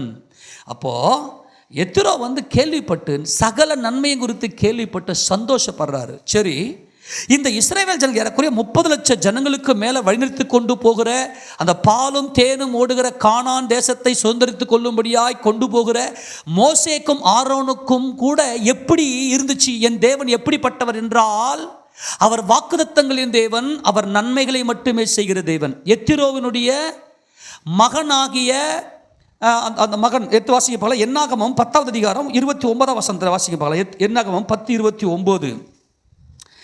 என்னாகமம் 10:29 எத்திரோவுடைய மகன் ரெகுவேலுடைய மகன் ஓபாபை பார்த்து ஒரு காரியத்தை சொல்லுவார். 29வது வசனம் வாசிக்க பார்க்கலாம். அப்பொழுது மோசே தன் மாமனாகிய ரெகுவேல் என்னும் மீதியானுடைய குமாரனான ஓபாபை நோக்கி, உங்களுக்கு தருவேன் என்று கர்த்தர் சொன்ன ஸ்தலத்துக்கு நாங்கள் பிரயாணம் போகிறோம், நீயும் எங்களோட கூட வா, உனக்கு நன்மை செய்வோம். எல்லாரும் சொல்லுங்க. ஒரு ஊழியக்காரனுக்கு, தம்முடைய ஜனங்களை வழிநடத்தி கொண்டு போகிற ஒரு ஆசாரியனுக்கு, ஒரு ஊழியக்காரனுக்கு சிந்தனை என்ன மட்டும்தான் இருக்கணும்னா, உனக்கு தேவன் நன்மையை வாக்குத்தத்தம் பண்ணியிருக்கிறார். ஆமென். மோசே தன்னுடைய மாமனாகிய ரெகுவேல், எத்திரோ அப்படின்னு சொன்னாக்கா அதுக்கு ஒரு அர்த்தம் உண்டு. ரெகுவேல் என்று சொன்னால் ஃப்ரெண்ட் ஆஃப் காட், அதுக்கு ஒரு அர்த்தம் உண்டு. இதெல்லாம் பெரிய தியாலஜி, நம்ம அதை அப்புறமா ஏற்கனவே ஒரு முறை பார்த்துருக்கிறோம். ஃப்ரெண்ட் ஆஃப் காட், தேவனுடைய நண்பன். ரெகுவேல் என்பதற்கு தேவனுடைய நண்பன் என்ற அர்த்தம். அதே போல் எத்திரோ அப்படின்னு சொன்னாக்கா என்ன அர்த்தம்? அதுக்கு ஒரு மீனிங் ஒன்று இருக்கும். அதை வாசிக்கிறேன் பாருங்க. அந்த வசனத்தை 18வது அதிகாரத்தில் அது எத்திரோ அப்படின்ற அந்த வார்த்தை இருக்கும். அதுக்கான அர்த்தம் சொல்கிறேன் பாருங்களேன். இஸ் அபண்டன்ஸ், அவருடைய மிகுதியான வளம். இதுதான் எத்திரோ அப்படின்னு சொன்னால் இஸ் அபண்டன்ஸ், அவருடைய மிகுதியான வளம் என்று அர்த்தம். எல்லாம் ஒன்று தான். அவருக்கு தேவனுக்கு நண்பனாக இருக்கிறார் என்பதை இந்த இடத்துல ரெகுவேல் அப்படின்னு காட்டப்பட்டிருக்கிறது. ஆக மோசேயினுடைய மச்சான் ஓபாபை பார்த்து சொல்கிறாரு, எப்பா நீ மீதியான் தேசத்தில் எங்களை சந்திக்க வந்திருக்கிற, நீ என் கூட வா, கர்த்தர் எங்களுக்கு நன்மையை தருவேன் என்று வாக்குத்தத்தம் கொடுத்திருக்கிறார், வாக்கு பண்ணியிருக்கிறார், நானும் உனக்கு நன்மையை செய்வேன் அப்படின்னு சொல்லி மோசே ஓபாபை பார்த்து சொல்லுகிறார். அப்போ நம்முடைய சிந்தனையில் முழுக்க என்ன இருக்கணும்னாக்கா, நன்மை இருக்கணும். ஒவ்வொரு நாளும் இன்னைக்கும் இப்போ எங்கே இருக்குன்னா, வனாந்தரத்தில் இருக்கிறாங்க, தண்ணி இல்லை, அறுவடை இல்லை, கோதுமை கிடையாதாங்க, எதுவுமே இல்லை. ஆனால் எல்லாவுமாக கர்த்தர் இருக்கிறார். ஆமென். தெளிவாக இந்த நன்மையை பாருப்பா. இந்த வனாந்தரத்தில் எதுவுமே கிடையாது. அவர் பகலிலே மேகஸ்தம்பமும் இரவிலே அக்னி ஸ்தம்பமும் வானத்திலிருந்து மன்னாவும் கண்மலை பெற்று தண்ணீரும். எங்களுடைய வஸ்திரம் பழதாய் போகவில்லை, எங்கள் செருப்புகள் தேய்ந்து போகவில்லை, எங்களுக்கு எந்த ஒரு உடல் சுகவீனமும் வந்தது இல்லை. நாங்கள் இவ்வளவு நன்மைகளை அனுபவித்துக் கொண்டிருக்கிறோம். இதைவிட பாலும் தேனும் ஓடுகிற கானான் தேசத்தை எங்களுக்கு நன்மையாக வாக்குத்தத்தம் பண்ணியிருக்கிறார். தொடர்ந்து வாசிக்க பார்க்கலாம். அதற்கு அவன், நான் வரக்கூடாது, என் தேசத்துக்கும் என் இனத்தாரிடத்துக்கும் போக வேண்டும் என்றான். அப்பொழுது மோசே, நீ எங்களை விட்டு போக வேண்டாம், வனாந்தரத்திலே நாங்கள் பாளையம் இறங்கும் இடங்களை நீ அறிந்திருக்கிறபடியினால் எங்களுக்கு கண்களைப் போல இருப்பாய். நீ எங்களோட கூட வந்தால் கர்த்தர் எங்களுக்கு செய்தருளும் நன்மையின்படியே உனக்கும் நன்மை செய்வோம் என்றான். எல்லாரும் சொல்லுங்க. ஒரே ஒரு கான்செப்ட் மாத்திரமே மோசேக்குள் இருந்தது. என் தேவன் எங்களுக்கு நன்மைகளை மட்டுமே செய்கிற தேவன். என்னங்க இப்படிப்பட்ட வனாந்தரம், இது ஒண்ணுமே இல்லை, அதெல்லாம் ஒண்ணு இல்லை. அந்த தேவன் செய்த நன்மைகளை இந்த உணரக்கூடிய இந்த உணர்வு இந்த ஊழியக்காரனுக்கு இருந்துச்சு. ஆனால் இஸ்ரவேல் ஜனங்களுக்கு இதை தேவன் கொடுத்தார், இந்த உணர்வை கொடுத்தார். என் ஆத்துமாவே கர்த்தர் உனக்கு நன்மை செய்தபடியால் உன் இளைப்பாறுதலுக்கு திரும்பு. இந்த வனாந்தரத்தில் இப்படிப்பட்ட நன்மை செய்கிற இந்த மாய உலகத்தில், போராட்டம் இந்த உலகத்தில் தேவன் நமக்கு செய்த நன்மைகள் ஆயிரங்கள், கோடி கோடியானவைகள். ஒவ்வொரு நாளும் உட்கார்ந்து அவர் செய்த நன்மைகளுக்காக ஸ்தோத்திரம் பண்ண கற்றுக்கொள்ளுங்க. அவர்களுக்கு நன்மையான காரியத்தை வாக்குத்தத்தம் கொடுத்திருக்கிறார். எங்களோடு நீர் வருவீரானால் இந்த நன்மையை நாங்கள் உங்களுக்கு சுதந்திரிக்க பண்ணுவோம் என்று சொல்லி மோசே அழைப்பதை பார்க்கிறோம். அப்படியானால் ஒவ்வொரு இஸ்ரவேலனையும் மோசே காண்பித்தது என்னன்னா, நமக்கு நன்மை செய்து இப்போ எப்படிப்பட்ட நன்மை அனுபவிக்கிறது. எவ்வளவு பெரிய ஆச்சரியம்டா, எப்படிப்பட்ட அதிசயம் இது. உன் வாழ்க்கையை கொஞ்சம் நினைச்சுப்பார். நீ எகிப்தில் அலறி கொண்டிருந்த அலறல் நினைச்சுப்பார். இன்னைக்கு இருக்கிற நன்மையை நினைச்சுப்பார். நீ என்ன பண்றனாக்கா, இன்னைக்கு உட்காந்துக்குன்னு மற்றவங்களெல்லாம் சுற்றி பார்த்துக்கின்னு எதோ பார்த்துக்கின்னு, அவன்லாம் அப்படிலாம் இருக்கிறான், இவெல்லாம் இப்படி உயர்ந்துட்டான், நான் இப்படியே இருக்கிறேன்னு பார்த்து நீ கொஞ்சம் யோசிச்சுப்பார். கர்த்தர் உன்னை தேடி வரலாம், எகிப்தில் வாழ்க்கை முடிஞ்சு போயிருக்கும். இன்னைக்கு ஆண்டவர் துக்கமாக பார்ப்பியா நீ? அவர் செய்த நன்மைகளை யோசிச்சு பாருங்க, பார்க்கலாம். அப்போ ஆண்டவர் நமக்கு எப்படிப்பட்டவர்னா, நன்மைகளை மட்டுமே யோசிக்கிறவர்.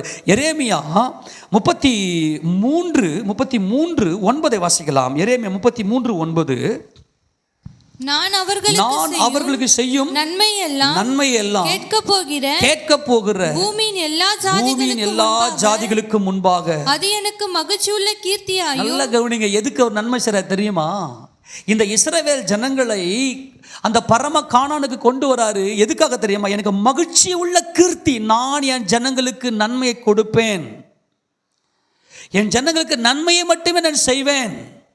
என் ஜனங்கள் சந்தோஷப்பட வேண்டும், அவர்கள் களி கூற வேண்டும், அவர்கள் என்னில் களி கூற வேண்டும், அவர்கள் என்னில் மனமகிழ்ச்சியா இருக்க வேண்டும்.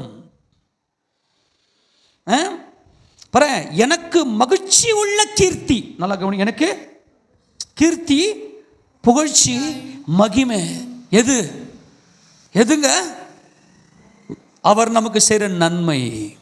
அந்த நன்மையினால் நாம் கம்பீரிக்கிற கம்பீரம், என் இயேசு பெரியவர் என்று அவரை உயர்த்துகிற அந்த உயர்வான உன்னதமான துதி, அது அவருக்கு எப்படி இருக்குதாம்?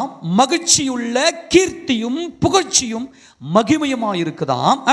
நான் அவர்களுக்கு அருளி செய்யும் எல்லா நன்மையின் நிமித்தமும் எல்லா சமாதானத்தின் நிமித்தமும் இவர்கள் பயந்து நடுங்குவார்கள் என்று இஸ்ரவேலின் தேவனாகிய கர்த்தர் சொல்லுகிறார். எல்லாரும் சொல்லுங்க.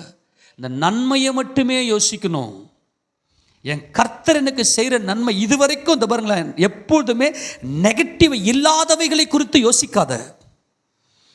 முதலாவது தேவனுடைய ராஜ்யத்தை நீதியும் தேடுங்கள், பின்பு உங்களுக்கு எல்லாம் கூட கொடுப்பேன்னு சொல்லிக்கிறார். முதல்ல என்னென்னலாம் கொடுத்துருக்கிறாரு, என்னென்ன நன்மையை கொடுத்துருக்கிற அந்த நன்மைக்காக நல்லா ஸ்தோத்திரம் பண்ணு. ரொம்ப சிம்பிளாக சொல்கிறேன் பாருங்க. உங்கள் மனசில் இருந்து உங்கள் மனசார எனக்கு ஒரு கணவன் என்கின்ற ஒரு ஸ்தானம் இருக்கிறது. அந்த ஸ்தானத்தை எனக்கு நீங்கள் கொடுத்துருக்கிறீங்க சப்பா. அதுக்காக நான் என் கணவருக்காக நான் உண்மை ஸ்தோத்திருக்கிறேன். எனக்கு நான் ஒரு பெண்ணாக இருக்கிறேன், எனக்கு ஒரு கணவன் எனக்கு நீங்கள் கொடுத்துருக்கிறீங்க. அந்த கணவன் என்கின்ற அந்த பொசிஷனை மாத்திரம் பாரு, தீமையை பார்க்காத. நீ என்ன பண்ணுவேன்னா, மாம்ச சுயமாக இருக்கிறதுனால நம்ம என்ன பண்ணுவோன்னா, எப்பவுமே நம்ம அந்த ஒரு திருப்திப்படாத ஒரு பாவம், ஒரு தீமை என்னன்னாக்கா திருப்திப்படாது. என்ன ஒரு நன்மை திருப்தியாகவே இருக்காது. உன் வாயில் அப்படி தானே, அப்படி சிம்பிளாக சொல்லிட்டு போயிடுவேன். எச்சரிக்கையாக சொல்கிறேன். நல்லா சாப்பிட்டுட்டு அந்த குழம்புல உப்பே இல்லை, நல்லா அனுபவிச்சுட்டு அது சரியில்லை, அது ஒரு பயங்கரமான பொல்லாப்பு. அது அவர் செய்கிற அந்த நன்மையை நினைச்சு பார்த்து ஆச்சரியப்பட்டு பூரித்து அப்படி உனக்கு ஒரு பயம் வரும் உள்ளத்தில். ஆண்டவரே நான் எம்மாத்திரம் இந்த நன்மைகள் எல்லாம் அனுபவிக்கிறேன். தாவீது சொல்லுவார், ஆண்டவரே நான் எம்மாத்திரம், ஆண்டவரே எனக்கு இவ்வளோ பெரிய நன்மைகள், என் வீட்டாரை குறித்து இவ்வளோ பெரிய நன்மைகளை குறித்த காரியத்தை நீ சொல்லியிருக்கிறீ, நான் எம்மாத்திரம் ஆண்டவரே. அந்த திகில், இந்த பயம், தேவனுக்கு பயப்படுற பயம், நான் எம்மாத்திரம், நான் மண் அல்லவா, என் வாழ்க்கையில் நீங்கள் இடைப்படுறீங்களே ஆண்டவரே, அந்த பார்வை நமக்கு வேண்டும். ஆமேனா? அவர் நன்மையை மட்டுமே செய்கிற தேவன். ஆமென் சொல்லுங்க பார்க்கலாம். எல்லா சமாதானத்தின் நிமித்தம் இவர்கள் பயந்து நடுங்குவார்கள் என்று இஸ்ரவேலின் தேவனாகிய கர்த்தர் சொல்லுகிறார். மனுஷன் இல்லாமலும் மிருகம் இல்லாமலும் அவாந்தர வெளியாய் கிடக்கிறது என்று நீங்கள் சொல்லுகிற இவ்விடத்திலும் யூதாவின் பட்டணங்களிலும் மனுஷனாவது மிருகமாவது இல்லாத பாழான எருசலேமின் வீதிகளிலும். ஆமென் சொல்லுவோமா? இன்னும் களிப்பின் சத்தமும் மகிழ்ச்சியின் சத்தமும் மணவாளின் சத்தமும் மணவாட்டியின் சத்தமும் சேனைகளின் கர்த்தரை துதியுங்கள், கர்த்தர் நல்லவர், அவர் கிருபை என்றும் சொல்லுகிற சத்தமும் கர்த்தருடைய ஆலயத்துக்கு ஸ்தோத்திர பலிகளை கொண்டு வருகிற சத்தமும் கேட்கப்படும் என்று கர்த்தர் சொல்லுகிறார். ஆமென் சொல்லுங்க பார்க்கலாம். இன்னைக்கு மனுஷங்க இல்லாமல் இருக்கிற, ஆத்மா இல்லாமல் இருக்கலாம், ஆனால் என் தேவன் ஆத்மாக்களை தருவார். ஆமேனா? அங்கே மகிமையான பலிகளை செலுத்தக்கூடிய நல்ல பணம் காசு நமக்கு தேவைப்படுகிறது இல்லையா? ஊழியத்துக்கு பணமோ எல்லாவற்றுக்கும் உதவும். பணம் அல்ல நமக்கு ஊழியம், தேவனே நமக்கு ஊழியம். ஆனால் பணமோ எல்லாவற்றுக்கும் உதவும். அந்த தேவைகளை ஏற்ற வேலையில் சரியாக சந்தித்து நம்மை நடத்த அவர் வல்லமை உடையவர். ஆமேனா? அதுதான் அந்த மாடுகள் என்பது அதான் அர்த்தம், அவருக்கு செலுத்துகிற பலிகள். ஆக இவை எல்லாவற்றையும் நமக்கு போதுமான அளவுக்கு தேவன் நமக்கு பூர்ணமாய் கொடுத்து அவரை ஸ்தோத்திரிக்கும்படியாக, இதுதான் தேவன் நம்மை குறித்த அவருடைய நோக்கம். நம்மை குறித்த நோக்கம் என்னன்னா, உன்னை பாலும் தேனும் ஓடுகிற அந்த கானான் தேசம், உனக்கு நன்மையை உனக்கு காண்பித்திருக்கிறேன், அந்த நன்மையான தேசத்துக்கு உன்னை கொண்டு போகிறேன். அதுதான் இளைப்பாறுதல், அதுதான் பரம கானான். அப்படியானால் இன்றைக்கு இந்த நேரத்தில் இந்த வனாந்தரத்தில் அவர் எப்படிப்பட்ட நன்மைகளை நமக்கு செய்திருக்கிறார் என்கின்ற சந்தோஷத்தினால் நாம் நிரப்பப்பட்டிருக்க வேண்டும். இதைதான் உபாகம புத்தகம் 26 உங்களுடைய வெள்ளாண்மையை நீங்கள் போயிட்டு நீங்கள் சுதந்திரிக்க போகிற தேசத்தில் உங்கள் வெள்ளாண்மை எடுத்துக்கொண்டு வந்து நீங்கள் என்ன செய்யணும் அப்படின்னு சொன்னாக்கா, உபாகம புத்தகம் 26 அதிகாரம் 11 வாசிங்க பார்க்கலாம். நீ உன் தேவனாகிய கர்த்தருடைய சந்நிதியில் போய் அவரை நோக்கி. 26:11 நீயும் லேவியனும் உன்னிடத்தில் இருக்கிற பரதேசியும் உன் தேவனாகிய கர்த்தர் உனக்கும் உன் வீட்டாருக்கும் அனுக்கிரகம் பண்ணின சகல நன்மைகளின் நிமித்தம் சந்தோஷப்படுவீர்களாக. எல்லாரும் ஆமென் சொல்லுங்க. தேவன் இஸ்ரவேல் ஜனங்களை அழைத்து வந்த நோக்கம் என்னன்னா, இந்த அதிகாரத்தை நீங்கள் வாசித்து பார்த்தீங்கன்னா, 26 வாசித்து பார்த்தீங்கன்னா, எப்பா நான் உங்களை கானான் தேசத்தில் கொண்டு போகிறேன், அது பாலும் தேனும் ஓடுகிற கானான் தேசம், உனக்கு எல்லாமே நன்மையாக மட்டுமே இருக்கும், எல்லாமே அறுவடை செய்து நல்ல செழிப்பான அந்த ஒரு பலன்கள் எல்லாம் அறுவடை செய்து நீங்கள் நல்லா சந்தோஷப்படுங்க. அவ்வளோதான். என் சமூகத்துக்கு சந்தோஷப்படு. நீயும் லேவியனும் உன்னுடைய பரதேசியும் உன் தேவனாகிய கர்த்தர் உனக்கும் உன் வீட்டாருக்கும் அனுக்கிரகம் பண்ணின சகல நன்மைகளின், சொல்லுங்க, சகல. இதுதான் நம்முடைய வீட்டில் இயேசு கிறிஸ்து எனக்கு நன்மைகளை அனுக்கிரகம் செய்திருக்கிறார் என்ற சந்தோஷத்தினால துதி உண்டாகுமேயானால் இந்த துதி அப்படியே மகிமை அடைஞ்சு பரலோகத்தில் நித்திய காலமாக துதிக்கும். நீ இன்னமும் தீமையை நினைச்சு, என் வீட்டில் இப்படிப்பட்ட தீமை, இந்த தீமைக்கு நான் தான் பொறுப்புன்னு ஏற்றுக்கணும், நன்மைக்காக சோத்திரம் கற்றுக்க. ஆமேனா?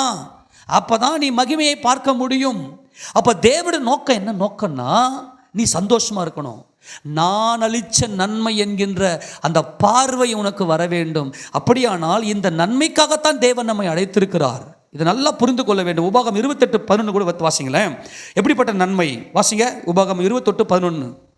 உனக்கு கொடுப்பேன் என்று கர்த்தர் உன் பிதாக்களுக்கு ஆணையிட்ட தேசத்தில் கர்த்தர் உன் கர்ப்பத்தின் கனியிலும் உன் மிருகஜீவனின் பலனிலும் உன் நிலத்தின் கனியிலும் உனக்கு பரிபூரண நன்மை உண்டாக கட்டளையிடுவார். ஆமென். நீ இயேசு ராஜாவுடைய பரிசுத்த நாமத்துக்கு மகிமையாக நீ நல்ல பார்வையை பார்த்தனா உனக்கு நன்மை மட்டுமே சரி, எல்லாவற்றிலும் பரிபூர்ணமான ஆசீர்வாதத்தை உனக்கு நன்மையாக கட்டளையிடுவேன் என்று கர்த்தர் சொல்லுகிறார். ஆமென். இப்போது எஸ்ரா நெகேமியாவின் காலங்கள்லாம் பார்த்தீங்கன்னா ஒரு பயங்கரமான ஒரு எழுப்புதலின் காலங்கள். ஏனென்றால் ராஜாவை கொண்டு இஸ்ரவேலின் ராஜாவாகிய தாவீதுடைய இருதயத்தில் அந்த தேவாலயத்தை குறித்த அந்த மகிமையை குறித்த அந்த எண்ணம் வந்துச்சு. தேவனை அங்கீகரித்து தேவன் நாமத்துக்கு ஒரு மகிமையாக ஒரு தேவாலயத்தை கட்டினார். இஸ்ரவேலின் ராஜாக்களை வைத்து அந்த காரியத்தை செய்தார். ஆனால் 2ஆம் தேவாலயம் பார்த்தீங்கன்னா கோரேஸ் அவர் பார்த்தீங்கன்னாக்கா பெர்சியாவின் ராஜாவாகிய கோரேஸை கொண்டு கர்த்தர் அவருடைய ஆவியை எழுப்பி தேவாலயத்தை கட்டுகிறார். ஒரு காரியத்தை சொல்கிறதெல்லாம் கவனித்துக் கொள்ளுங்க. நம்முடைய ஆண்டவர் எப்போதுமே நமக்கு நன்மையை செய்கிறவர் என்கின்ற அந்த சித்தத்தை அவர் தேவ சித்தத்தை நம்ம நல்லா அறிந்திருக்க வேண்டும். அப்போ தான் நம்ம என்ன செய்ய வேண்டாம்னாக்கா, எனக்கு எப்படிப்பட்ட நன்மை வந்தாலும் அது என் தேவனுடைய கரத்திலிருந்து வருகிறது. அப்படி ஒருவேளை எனக்கு நன்மை வரவில்லை என்றால் நான் அவரையே சார்ந்து கொள்வேன் என்று சார்ந்து கொள்ள வேண்டும். இப்போது 1வது தேவாலயம் இடிக்கப்பட்டாயிருச்சு. 2ஆம் தேவாலயத்தை செருபாபேலின் தலைமையில் தேவன் கட்டி முடித்து விட்டார். ஆனால் அந்த தேவாலயம் கட்டியும் ஒரு பிரயோஜனம் இல்லாமல் இருக்குது. என்னன்னாக்கா, அங்கே போயிட்டு தேவனுக்கு ஆராதனை செய்து பலிகளை செலுத்தி கர்த்தருடைய நாமத்தை மகிமைப்படுத்துவதற்கு அங்கே ஆசாரியர் இல்லை, பொருட்களும் இல்லை. தேவன் கொடுக்கிற நன்மைகளை அனுபவித்து அந்த நன்மைகளினாலே எனக்கு பலி செலுத்து என்பது தான் தேவனுடைய நோக்கம். அப்போ இஸ்ரவேல் ஜனங்கள் இப்போது அடிமைகளாக இருக்கிறார்கள். ஒரு சுதந்திரம் அவர்களுக்கு இல்லை. இப்போ ஆண்டவர் என்ன செய்கிறாருன்னா, அர்த்தசஷ்டா என்கின்ற ராஜாவை எழுப்பி எஸ்ராவை கூப்பிட்டு, பிரதான ஆசாரியனாகிய ஆரோனின் வம்சத்தில் வந்த எஸ்ராவை கூப்பிட்டு, என்ன வேதத்தை நல்லா ஆராய்ந்து பார்த்து வேதத்தை படி செய்யக்கூடிய அளவுக்கு தன்னுடைய இருதயத்தை பக்குவப்படுத்தின உத்தம ஆசாரியனாகிய எஸ்ராவை அவர் அழைத்து பொருட்களை, பொன்னையும் வெள்ளியும் பல பொருட்களையும் கொடுத்து, யார் யாரெல்லாம் நீங்கள் போயிட்டு உங்கள் தேவனுக்கு பலி செலுத்தி ஆராதனை செய்யறதுக்கு மனதாக இருக்கிறதோ அவர்கள் எல்லாம் நீங்கள் கிளம்பி போய் உங்கள் தேவனுக்கு நீங்கள் ஆராதனை செய்யுங்கள் என்று சொல்லி எஸ்ராவை அங்கே அர்த்தசஷ்டா ராஜா என்ன செய்யறன்னா அனுப்புகிறாரு. பெரிய பொண்ணோடும் பொருளோடும் பிள்ளை குட்டிகளோடும் கூட அவங்க வர்றாங்க. நல்லா கவனிங்க, ரொம்ப முக்கியமான சத்தியம். அப்படி வரும்போது அவங்க என்ன செய்கிறாங்கன்னா, அந்த நாட்களில் பார்த்தீங்கன்னாக்கா வழிப்பறி கொள்ளையர்கள், பரிகார கூட்டம், பரிகாரர் அப்படின்னு நீங்கள் பார்த்தீங்கன்னா வழிப்பறி கொள்ளையர்கள் அவங்க அந்த நாட்களில் அநேகம் பேர் இருப்பாங்க. இப்போ இவங்க இப்படிப்பட்ட பொண்ணோடும் பொருளோடும் ஒரு பயங்கரமான மகிமையோட ஜனங்களோடு கூட வந்து கொண்டிருந்த போது இப்போ ராஜா கிட்ட போயிட்டு எங்களுக்கு பாதுகாப்புக்கு ஆட்களை கொடுங்க அப்படின்னு எஸ்ரா கேட்கலையாம். ஏன் கேட்கலையாம்? என் ஆண்டவர் அவரை தேடுகிறவர்களுக்கு அவர் நன்மையை மட்டுமே அளிக்கிறவர் என்று நான் ராஜாவுக்கு சொல்லி இருந்தேன். இதெல்லாம் பயங்கரம். நம்முடைய சாட்சிகளை இன்னைக்கு எத்தனை பேருக்கு பகிர்றாங்க? என் ஆண்டவரை தேடினீங்கன்னாக்கா உங்களுக்கு ஒரு நன்மையும் குறைவுபடாது அப்படின்னு சொல்லி இன்னைக்கு எத்தனை பேர் இயேசு கிறிஸ்துவனுடைய அந்த அன்பை குறித்து, அவர் நம்ம மேலே வைத்திருக்கிற அந்த பாசத்தை குறித்து எத்தனை பேர் நம்ம சொல்கிறோம்? இன்னைக்கு அவரை தேடினா தேடுகிறவர்களுக்கு அவர் நன்மையை அளிக்கிறவர்னு சொல்லிட்டு, பிசாசெல்லாம் எனக்கு பிரச்சனை இல்லை, அவன்லாம் தோத்து போனவன், நாங்கள் தான் தேவனுக்கு சத்துருக்களாக இருக்கிறோம். தானியேல் ஜெபம்லாம் பார்த்தோன்னா, நாங்கள் ஆண்டவர் எங்கள் நீதி நாங்களாம் வெக்கம் எங்களுக்குரியது ஆண்டவரே, நீதி உமக்குரியது ஆண்டவரேன்னு சொல்லி தங்களை தாழ்த்தி, ஏன்னா தேவன் ஆவியாக இருக்கிறார், நாங்கள் மாம்சமாக இருக்கிறோம், மாம்சத்தில் அநேக பாவங்களை செய்யணும்னு சொல்லி உபவாசம் கூறினார்கள். அவர்கள் அகாவா நதி அண்டிலே வந்தபோது எங்களுக்காகவும் எங்கள் பிள்ளைகளுக்காகவும் எங்களுடைய பொருட்களுக்காகவும் தேவனுடைய பாதுகாப்பு நன்மையாக இருக்க வேண்டும் என்று சொல்லி உபவாசித்தார்களாம். இன்னைக்கு எத்தனை பேர் என் வாழ்க்கையில் நீங்கள் நன்மை செய்யுங்கப்பான்னு உபவாசிக்கிறோம்?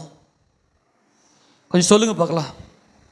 எடுத்து வாசிங்களேன். எஸ்ராவின் புத்தகத்தில் அங்கே எஸ்ராவினுடைய அந்த ஒரு அறிக்கை, மகிமையான அறிக்கை. எஸ்ராவின் புத்தகம் 8வது அதிகாரம் 21, 22 தொடர்ந்து வாசிக்கும் போது எடுத்து வாசிங்களேன், வேகமாக வாசிக்க, நம்ம நேரம் இல்லை.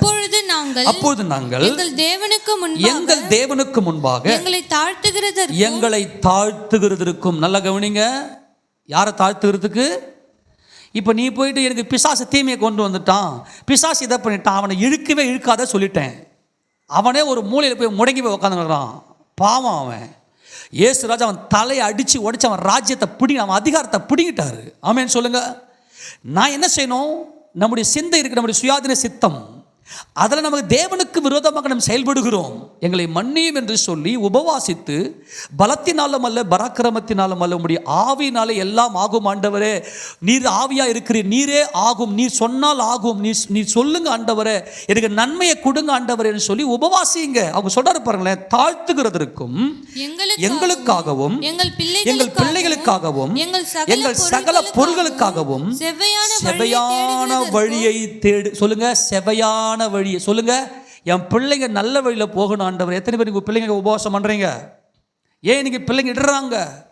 அவரை தேடுறது இல்லை. இன்னைக்கு நிறைய பேர் பாருங்க தவறாக இன்னைக்கு என்ன நடக்குது தெரியுமா? தவறாக கிறிஸ்துவை புரிந்து கொண்டார்கள். தேவனை தேடுங்க, எங்களுக்கு செவ்வையான வழியை காட்டுங்க ஆண்டவரேன்னு சொல்லி நான் அங்கே அந்த அகாவா நதி அண்டையிலே உபவாசத்தை கூறினேன். உங்க வீட்டில் தனிப்பட்ட உபவாச ஜபம் எப்படி இருக்குது? இன்னைக்கு நம்ம உபவாச ஜபத்துக்கு வந்திருக்கிறோம். கர்த்தருக்கு ஸ்தோத்திரம். இது சபையாராய் சேர்ந்து நம்ம தேவனுக்கு செய்கிற ஊழியம். சபையாராய் சேர்ந்து உபவாசிப்பது என்பது தேவனுக்கு செய்கிற ஊழியம்.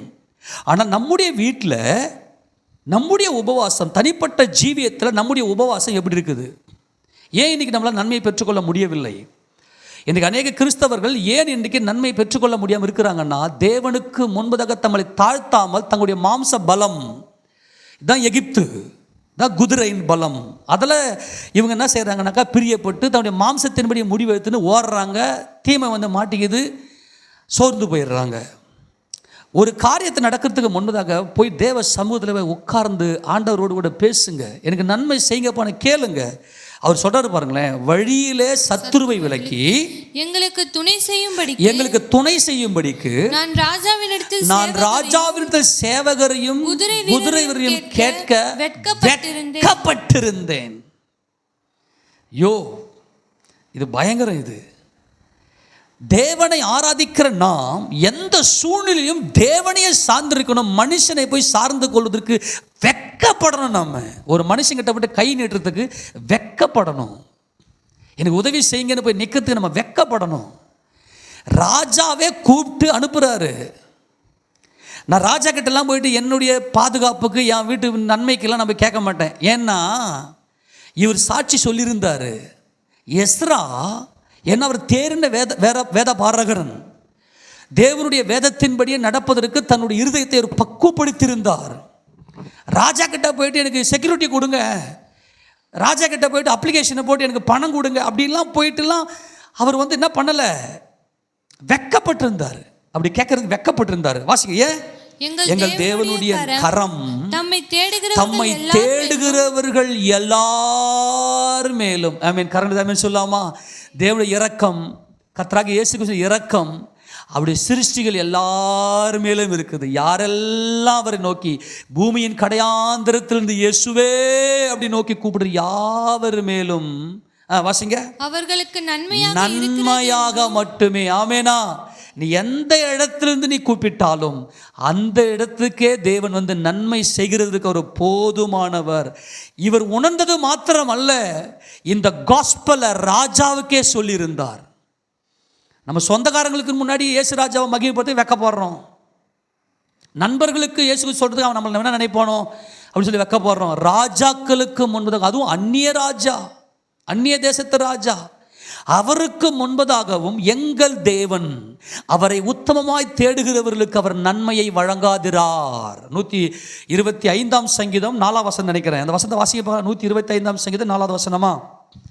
கர்த்தாவே நல்லவர்களுக்கும் இருதயத்தில் செம்மையானவர்களுக்கும் நன்மை செய்யும். யாரெல்லாம் அவரை வந்து தேடுறாங்களோ, அந்த இருதய செம்மை இருக்கிறதோ, எஸ்ரா தம்முடைய இருதயத்தை பக்குவப்படுத்தியிருந்தார். அவருக்கு நன்மையை மட்டுமே அவர் கண்ணில் பார்த்தாரு. எந்த சூழ்நிலையிலும் எனக்கு என் தேவன் நன்மைகளை மாத்திரமே செய்கிறேன் என்பதை அறிந்ததுனால தான் உபவாசித்து தேவசனை ஒப்பு கொடுத்து தேவனுடைய இரக்கத்துக்காக, தேவனுடைய நன்மைக்காக மன்றாடினார். இன்றைக்கு எத்தனை பேர் அப்படி மன்றாடுறோன்னு நான் கேட்குறேன். நன்மையை தயவுசெய்து விரும்புங்க. இப்போ வாசிக்க போல எஸ்ராவின் புத்தகத்தில் அவர்களுக்கு நன்மையாக இருக்கிறது என்றும் அவருடைய வல்லமையும் அவருடைய கோபமும் அவரை விட்டு விலகுகிறவர்கள் எல்லாரும் மேலும் இருக்கிறது என்றும் நாங்கள் ராஜாவுக்கு சொல்லியிருந்தோம். ஏன் இன்னைக்கு அநேகருடைய வாழ்க்கையில கண்ணீர்? சர்ச்சில் தான் இருப்பாங்க, ஆனால் தேவனை விட்டு மனசு அப்படியே விலகி இருக்கும். ஆனால் நான் சர்ச்சை தான் வரனேன் அப்படின்னு வந்து வெண்ணம்பாடி அழுவாங்க, வெண்பா பாடி அழுவார்கள், பாட்டு பாடி அழுவார்கள், புலம்புவாங்க. எனக்கு மட்டும் ஏன் இப்படி? வசனம் வந்து ஒரே வசனத்தில் பக்கா சொல்லிட்டாரு. அவரை தேடுகிறவர் எல்லாருக்கும் சிங்கக்குட்டிகள் தாழ் சேர்ந்து பட்டினியாக கிடக்கும். அவரை தேடுகிறவர்களுக்கு, கர்த்தரை தேடுகிறவர்களுக்கு ஒரு நன்மையும் குறைவுபடாது என்பதை நாங்கள் அறிந்திருக்கிறோம் என்பதை அவர் சொல்றார். அப்படியே நாங்கள் உபவாசம் பண்ணி எங்கள் தேவனிடத்திலே அதை தேடினோம், எங்கள் விண்ணப்பத்தை கேட்டருளினார். கரங்களை தட்டி அவருக்கு மகிமை செலுத்துவோமா? அவரை தேடுகிற யாவருக்கும் அவர் சமீபமாய் இருக்கிறார். உத்தமமாய் தேடுகிறவர்களுக்கு நன்மையை வழங்காதிரார். அவரை நோக்கி பார்த்தால் நிச்சயமாக அவருடைய நாமத்தை மகிமைப்படுத்த அவர் வல்லமை உடையவராக இருக்கிறார். ஏனென்றால் என் ஜனங்கள் நான் அளிக்கும் நன்மையில் திருப்தி அடைவாங்க, அது நிமித்தம் சந்தோஷப்படுவார்கள், அவர்கள் என்னை உயர்த்துவார்கள். ஆமேனா? அப்போ நம்ம என்ன செய்யணும்னா, தேவனுடைய சமூகத்தில் இந்த நன்மைகளுக்காக ஆடு மாடு முதலானவைகள், நம்முடைய வீட்டில் இருக்கக்கூடிய சுகங்கள், அடிப்படை தேவைகள், நம்முடைய ஆடம்பரத்துக்காக நான் இங்கே பிரசங்கித்து கொண்டிருக்கவில்லை, அதை நல்லா புரிந்து கொள்ள வேண்டும். அடிப்படையாய் தேவ சித்தத்தின்படியாயான நம்முடைய குடும்பத்தை தேவன் கட்டமைக்க வேண்டும். அந்த கட்டமைக்கப்பட்ட வாழ்க்கைக்காக நாம் இங்கே நிற்க வேண்டும். அது மாத்திரமல்ல, இப்போ இந்த நன்மையை நாம் எப்படி சுதந்திரித்துக் கொள்ள வேண்டும் என்றால், தேவனுடைய அந்த எருசலேம், இந்த எருசலேம் என்பது மணவாட்டி சபை. சியோன் என்பது கர்த்தராகிய இயேசு கிறிஸ்து. எருசலேம் என்பது மணவாட்டி சபை. கர்த்தராகிய இயேசு கிறிஸ்து மாம்சத்தில் இருந்து பிதாவாகிய தேவனை மகிமைப்படுத்தி மரணத்தை ஜெயித்து தன் சகோதரர்களுக்காக ஜீவனை கொடுத்து ஒரு பலியாகி மகிமை அடைந்து சியோனிலே அவர் மகிமையாய் வீற்றிருக்கிறார். நான் என்னுடைய பரிசுத்த பர்வதமாக சியோன் மீதில் என்னுடைய ராஜாவை அபிஷேகம் பண்ணி வைத்தேன். அப்போ எருசலேம் என்றால் உபதேசத்தில் பூர்ணப்பட்டிருக்க வேண்டும். அப்போ இஸ்ரவேல் ஜனங்களுக்கு தேவாலயம் இல்லை. அந்த தேவாலயம் என்பது உயிர்த்தெழுந்த இயேசு கிறிஸ்து, சியோனின் மகிமை. ஆக எருசலேமில் தேவாலயம் கட்டப்பட்டாயிற்று. அதுக்கு ஆராதனை செய்வதற்கு எஸ்ராவும் வந்தாகிவிட்டது. ஆனால் எருசலேமினுடைய அலங்கம் இடிக்கப்பட்டே இருந்தது. இந்த அலங்கம் என்பது தான் உபதேச கட்டமைப்பு. தேவனுக்கும் கிறிஸ்துவுக்கும் இருக்கக்கூடிய அந்த ரகசியத்தை அறிகிற அந்த உபதேச கட்டமைப்பு, அதை நாம் கட்டமைப்பதற்கு நாம் தயாராக இருக்க வேண்டும். ஆக இந்த நன்மை என்பது மறுரூபம் என்று நாம் பார்த்தோம். ஒரு வசனத்தை வாசிக்கலாம். 122வது சங்கீதத்தில் அங்கே எப்படிப்பட்ட நன்மையை தேவன் கட்டளையிடுகிறார் என்பதை 122வது சங்கீதம் அதில் 6லிருந்து வாசிங்க பார்க்கலாம். எருசலேமின் சமாதானத்துக்காக வேண்டிக் கொள்ளுங்கள். எருசலேம் என்னது? மணவாட்டி சபை. எருசலேம் சியோனை பிரிக்கவே முடியாது. கிறிஸ்துவையும் மணவாட்டி சபையும் பிரிக்கவே முடியாது. அது ரெண்டு ஒன்றுக்குள்ள ஒன்று கலந்திருக்கிறது. மகிமையடைந்த இயேசு கிறிஸ்துவை போல அவருடைய மணவாட்டி சபையும் மகிமையடைய வேண்டும். எருசலேமின் சமாதானத்துக்காக வேண்டிக் கொள்ளுங்கள். உன்னை நேசிக்கிறவர்கள் சுகித்திருப்பார்களாக. உன் அலங்கத்திற்குள்ளே சமாதானமும் உன் அரண்மனைகளுக்குள்ளே சுகமும் இருப்பதாக. என் சகோதர நிமித்தமும் என் சிநேகிதர் நிமித்தமும் உன்னில் சமாதானம் இருப்பதாக என்பேன். எங்கள் தேவனாகிய கர்த்தரின் ஆலயத்தின் நிமித்தம் உனக்கு நன்மை உண்டாக தேடுவேன். ஆக எருசலேமின் நன்மை என்பது மதில் சூழ்ந்த பட்டணம் தான் எருசலேம். அந்த மதில் என்பது தான் உபதேசம். சபையில உபதேச கட்டமைப்பு நமக்கு வேண்டும். இந்த உபதேச கட்டமைப்பை பெற்ற உனக்கு நன்மை வரும், நன்மை உண்டாகும். எனக்கு நன்மை உண்டாக செய்யும் ஆண்டவரே அப்படின்னு ஜெபிக்கிறாங்கன்னா என்ன அர்த்தம்னா, என்னை மகிமைப்படுத்தும் ஆண்டவரே. எருசலேமே உன் அலங்கம் என்பது உபதேச கட்டமைப்பு. இந்த எருசலேமில் சியோன் பர்வதத்தில் தேவாலயம், மகிமையின் தேவாலயம் இருக்கிறது என்பதே அந்த உபதேசம். அந்த மகிமையின் ஆலயம் உயிர்த்தெழுந்த மகிமை அடைந்த இயேசு கிறிஸ்து. இப்போ எஸ்ராவுக்கு பிற்பாடு நெகேமியா வருகிறார். இப்போ அலங்கம் எல்லாம் தீக்கிரையாக்கப்பட்டிருக்கிறது. அலங்கம் இடிக்கப்பட்டு அதனுடைய வாசல் எல்லாம் தீக்கு இரையாக்கப்பட்டிருக்கிறது. இப்போ நெகேமியா வருகிறார். நெகேமியா வந்து, ஏனென்றால் மதில் சூழ்ந்த பட்டணம் என்றால் அது விலையேற பெற்ற பட்டணம். ஆமேன். எருசலேம் விலையேற பெற்ற பட்டணம். ஏனென்றால் அதில் சியோன் இருக்கிறது. சியோனிலே மகிமையின் தேவாலயம் இருக்கிறது.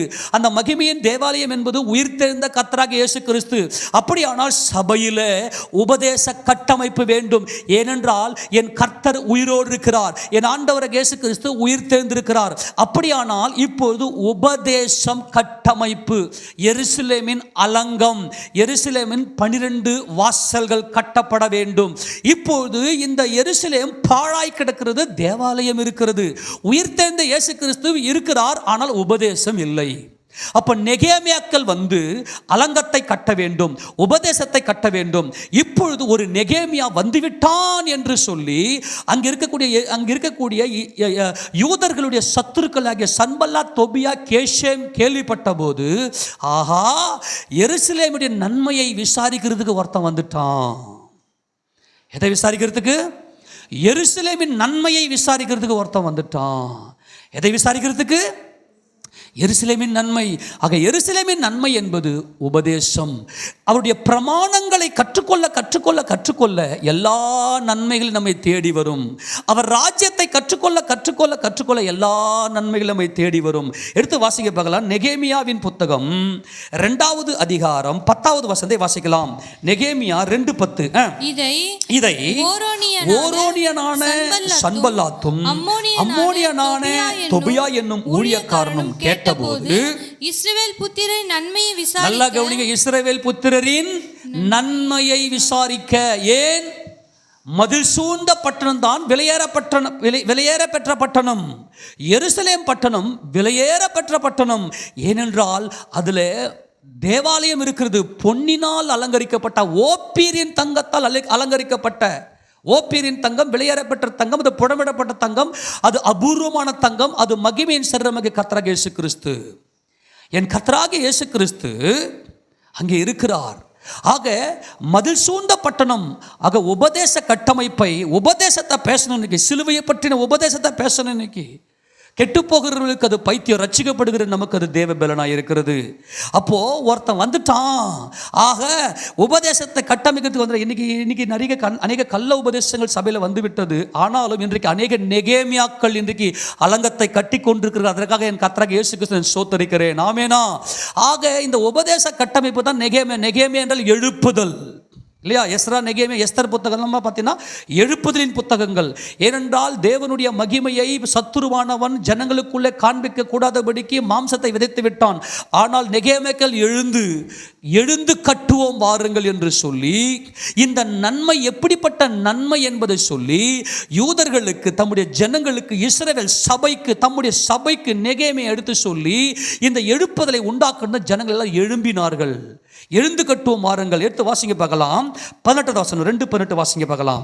என் தேவனுடைய கரம் என்மேல் நன்மையாக, எல்லாரும் சொல்லுங்க. இந்த நெகேமியாவுக்கு பார்த்தீங்கன்னா சூழ்நிலை வேற மாதிரி இருந்துச்சு. எருசலேமில் முதலாவது தேவாலயத்தை கட்டும்போது ராஜா இருந்தார். எருசலேமின் ராஜா இருந்தார், சாலமோன் இருந்தார். அது மகிமையாய் கட்டினர் அந்த ஆலயத்தை. ஆனால் இன்றைக்கு எருசலேமில் இஸ்ரவேலுக்கு என்று ஒரு ராஜா இல்லை, ஒரு அதிகாரம் இல்லை. ஆனால் அப்படிப்பட்ட சூழ்நிலையில் என் கர்த்தருடைய கரம், என் ஆண்டவராக இயேசு கிறிஸ்துவின் கரம், என்னை பேர் சொல்லி அழைத்தவருடைய கரம், எனக்காக தம்முடைய ரத்தம் சிந்தி மீட்டெடுத்தவருடைய கரம் என் மேல நன்மையாக மாத்திரமே இருக்குது சொல்லி ஒருத்தனுக்கு பயப்படல. ஆமெனா? ஒருத்தருக்கும் பயப்படல. ஏன்? என் கர்த்தருடைய கரம் என் மேல நன்மையாக மாத்திரமே இருக்கிறதுன்னு சொல்லி ஜனங்களுக்கு எடுத்து சொல்ல ஆரம்பிச்சார். சபையில் உபதேசிக்க ஆரம்பிச்சார். நீ நன்மையை மட்டுமே நீ அனுபவிக்கணும், நீ சந்தோஷமா இருக்கணும். கர்த்தராக இயேசு கிறிஸ்துவின் நாமத்தில் உனக்கு வரக்கூடிய நன்மைகள் எப்படிப்பட்ட நன்மைகள் என்பதை குறித்த வெளிச்சத்தை காண்பித்தார் நெகேமியா. இன்றைக்கு சபைகளில் நெகேமியாக்கள் தேவை. அலங்கத்தை கட்டி, ஏனென்றால் அலங்கம் இல்லைனா சத்துரு எல்லாம் உள்ள வருவான். தேவையில்லாத கள்ள உபதேசங்கள்லாம் உள்ள வரும். ஒரு சபைக்குன்னு ஒரு உபதேச கட்டமைப்பு இருக்க வேண்டும். அந்த கட்டமைப்பில் தான் தேவ ராஜ்யத்தை கட்ட முடியும். வாசிங்க பார்க்கலாம். என் தேவனுடைய கரம் என் மேல் நன்மையாக இருக்கிறதையும் ராஜா என்னோட சொன்ன வார்த்தைகளையும் அவர்களுக்கு அறிவித்தேன். எல்லாரும் சொல்லுவோமா? ராஜாதி ராஜாவாக இயேசு கிறிஸ்து ஒரு ஊழியக்காரனுக்கு சொல்றதை எல்லாம் சபையில் அறிவிக்கணும். உபதேச கட்டமைப்பு வரணும். அதை அறிவிச்சதும் அப்பொழுது அவர்கள் எழுந்து கட்டுவோம் வாருங்கள் என்று சொல்லி அந்த நல்ல வேலைக்கு தங்கள் கையை திடப்படுத்தினார்கள். எல்லாரும் சொல்லுங்க பார்க்கலாம். இப்போ நெகேமியா அங்க அலங்கத்தெல்லாம் கட்டி முடிச்சுட்டு பிரதர்ஷனம் எல்லாம் பண்ணிட்டு இஸ்ரவேல் ஜனங்களை அந்த எருசலேமில் குடியேற்றி விட்டு ஜனங்கள் மனமகிழ்ச்சியாய் சந்தோஷமா இருக்கிற அந்த வேலையில ஆண்டவரை நோக்கி ஒரு விண்ணப்பம் பண்ணுகிறார். இதுதான் ஒவ்வொருவரும் செய்ய வேண்டிய ஒரு விண்ணப்பம். ஆமென் சொல்லுங்க. எருசலேமுடைய அலங்கம் கட்டப்பட்டாயிற்று. ஆமென். எடுத்து வாசிக்க பார்க்கலாம். 5ஆம் அதிகாரம் கடைசி வசனம். நெகேமியா 5ஆம் அதிகாரம் 19வது வசனம் வாசிக்க பார்க்கலாம். என் தேவனே, நான் இந்த ஜனத்துக்காக செய்த எல்லாவற்றின்படியும் எனக்கு நன்மை உண்டாக என்னை நினைத்தருளும். கரங்களை ஊத்தி ஆமென் சொல்லாமா? என்னை நினைச்சுங்க ஆண்டவரே, எருசலேமின் அலங்கத்தை நான் கட்டிவிட்டேன், எருசலேமின் மதிலை நான் கட்டியிருக்கிறேன். அதாவது உபதேச கட்டமைப்பு, அதாவது வெளிப்பாடுகள், அதாவது கிறிஸ்துவுக்கும் தேவனுக்கும் இருக்கிற ரகசியத்தின் வெளிப்பாடுகள். அந்த சத்தியத்தை நான் வெளிப்படுத்தி சபையை கட்டியிருக்கிறேன். ஆண்டவரே எனக்கு நன்மை உண்டாக, ஆண்டவரே நீர் என்னை மறுரூபப்படுத்தும். ஆமென். இந்த எருசலேம், அதான் 122ஆம் சங்கீதம் பார்த்தோம், உனக்கு நன்மை உண்டாக எல்லாம் செய்யப்படும். ஆமெனா. எருசலேமே, உன் அலங்கத்திற்குள்ளே சமாதானமும், உன் அரண்மனைக்குள்ளே சுகமும் உண்டாயிருப்பதாக. ஆக இந்த உபதேச வெளிப்பாடுகளை வெளிப்படுத்தி கொடுத்துவிட்டு ஆண்டவரை நோக்கி நாம் ஜெபிக்க வேண்டும். ஆண்டவரே, இந்த ஜனங்களுக்கு நான் செய்த எல்லாவற்றுக்காகவும் எனக்கு நன்மை உண்டாக. ஆமென். ஏனென்றால் அவர் எருசலேமும் சீயோனையும் பிரிக்க முடியாது. சீயோன் பர்வதத்திலே கர்த்தராகிய இயேசு கிறிஸ்து ராஜாதி ராஜாக வீற்றிருக்கிறார். அவருடைய மனவாட்டி எருசலேம் கட்டப்பட வேண்டுமே, ஆனால் சீயோனின் மகிமை இந்த எருசலேமுக்கு வெளிப்பட வேண்டும். ஏனென்றால் சீயோனிலிருந்து வேதமும் எருசலேமிலிருந்து கர்த்தருடைய வசனம் வெளிப்படும். 51ஆம் சங்கீதம் 18வது வசனத்தை வாசிக்கலாம். வாசிங்க பார்க்கலாம். சீயோனுக்கு உமது பிரியத்தின்படி நன்மை செய்யும். என்ன செய்யும்? ஆண்டவரே, சீயோனுக்கு உமது பிரியத்தின்படி நன்மை செய்யும், எருசலேமின் மதில்களை கட்டுவீராக. ஆமென். இப்போ எருசலேமில் இஸ்ரவேல் ஜனங்கள், யூதர்கள் இருக்கிறார்கள். ஆனால் மதில் இல்லை. மதில் இல்லைன்னா அது பாழான பட்டணம். ஆனால் இப்போ மதில் வந்துருச்சு, அது விலையேற பெற்ற பட்டணம். அதில் இருக்கிற குடிகள் எல்லாம் பட்டணத்தில் குடியிருக்கிறவர்கள், கிராமவாசிகள் அல்ல. கிராமவாசிகள் என்பவர்கள் அவர்கள் ஓடி ஒளிந்து கொள்ளக்கூடியவர்கள். அவர்களால் வெளிச்சத்தை பார்க்க முடியாது, அவர்கள் இருள் இருக்கிறவங்க. ஆனால் இப்போது இஸ்ரவேலுடைய மதில் கட்டப்பட்டாயிற்று. அவருடைய வாழ்க்கை தரமெல்லாம் பயங்கர மகிமையான நன்மை. அப்போ எருசலேமினுடைய அலங்கத்தை, எருசலேமுடைய மதில்களை கட்டுவீராக. இதை கட்டிவிட்டு நெகேமியா செய்கிற இந்த ஜெபம்தான், ஆண்டவரே, நான் கட்டின, நான் செய்த இந்த எல்லா காரியத்துக்காகவும் என்னை நினைத்தருளும், எனக்கு நன்மை உண்டாக நினைத்தருளும், என்னை மகிமைப்படுத்துவீராக. ஆமெனா. பரம எருசலேமே, பரலோகம் விட்டு இறங்குதே, அலங்கார மணவாட்டியாய் அழகாக ஜொலித்திடுதே. ஆமென் சொல்லுவோமா? அப்போ எருசலேமின் மதிலை கட்டுவீராக, சீயோனின் மகிமை திரும்புவதாக, சீயோனுக்கும் அது பிரியத்தின்படி நன்மை செய்யும். ஆக இந்த மகிமையின், எருசலேமின் இந்த மகிமை அடைதல் தான் நன்மை. ஆமெனா. அந்த எருசலேமினுடைய மகிமையை நாம் அடைய வேண்டுமே, ஆனால் இன்றைக்கு நாம் நம்முடைய அத்தியாவசிய நன்மைகளை பெற்று கர்த்தருக்குள்ள மனமகிழ்ச்சியாக இருக்க வேண்டும். ஆமெனா. அவர் எருசலேமின் மதிலை கட்டி நம்மை நன்மை உண்டாக செய்வாராக. ஆமென் சொல்லுவாமா? எத்தனை சந்தோஷம் புரிஞ்சு போச்சு. இந்த சந்தோஷத்தை நல்லா நீங்கள் அனுபவிங்க. ஒவ்வொரு நாளும் அவருக்கு நன்மை செய்கிறவர், இன்னும் அவரை விடமாட்டேன். அவரிடத்தில் எனக்கு நன்மை வருகிற வரைக்கும் அவர் சமூகத்தில் போராடுவேன். என் குடும்பத்தை நான் கட்டுவேன். ஆமென். என் குடும்பத்தை நான் கட்டுவேன். என்னுடைய எருசலேம் மதிலை நான் கட்டுவேன். என்னுடைய குடும்பம் கட்டப்பட வேண்டும். என்னுடைய குடும்பத்தில் இருக்கிறவர்கள் உபதேசத்தை கட்டமைக்க வேண்டும். நான் இதை செய்வேன். இதை செஞ்சுட்டு நன்மையை என் கர்த்தர்கிட்ட வாங்கிக்குவேன். ஆமெனா. என் குடும்பத்திற்கு நன்மை செய்வேன். நன்மை செய்துவிட்டு இந்த எல்லா நன்மைக்காகவும் என் கர்த்தரிடம் நன்மையை வாங்கி கொள்ளுவேன். என் கர்த்தரனுக்கு எல்லாவற்றுக்கும் ஒரு நன்மை செய்ய வல்லமை உடையவர். ஆமென். நீங்கள் நன்மை செய்யுங்க, கர்த்தர் நமக்கு நன்மை செய்வார். ஆமென். எல்லாரும் முழங்கால் படிட்டு, அன்புள்ள ஆண்டவரே, மாபெரும் கிருபைகளுக்காய் ஸ்தோத்திரம்.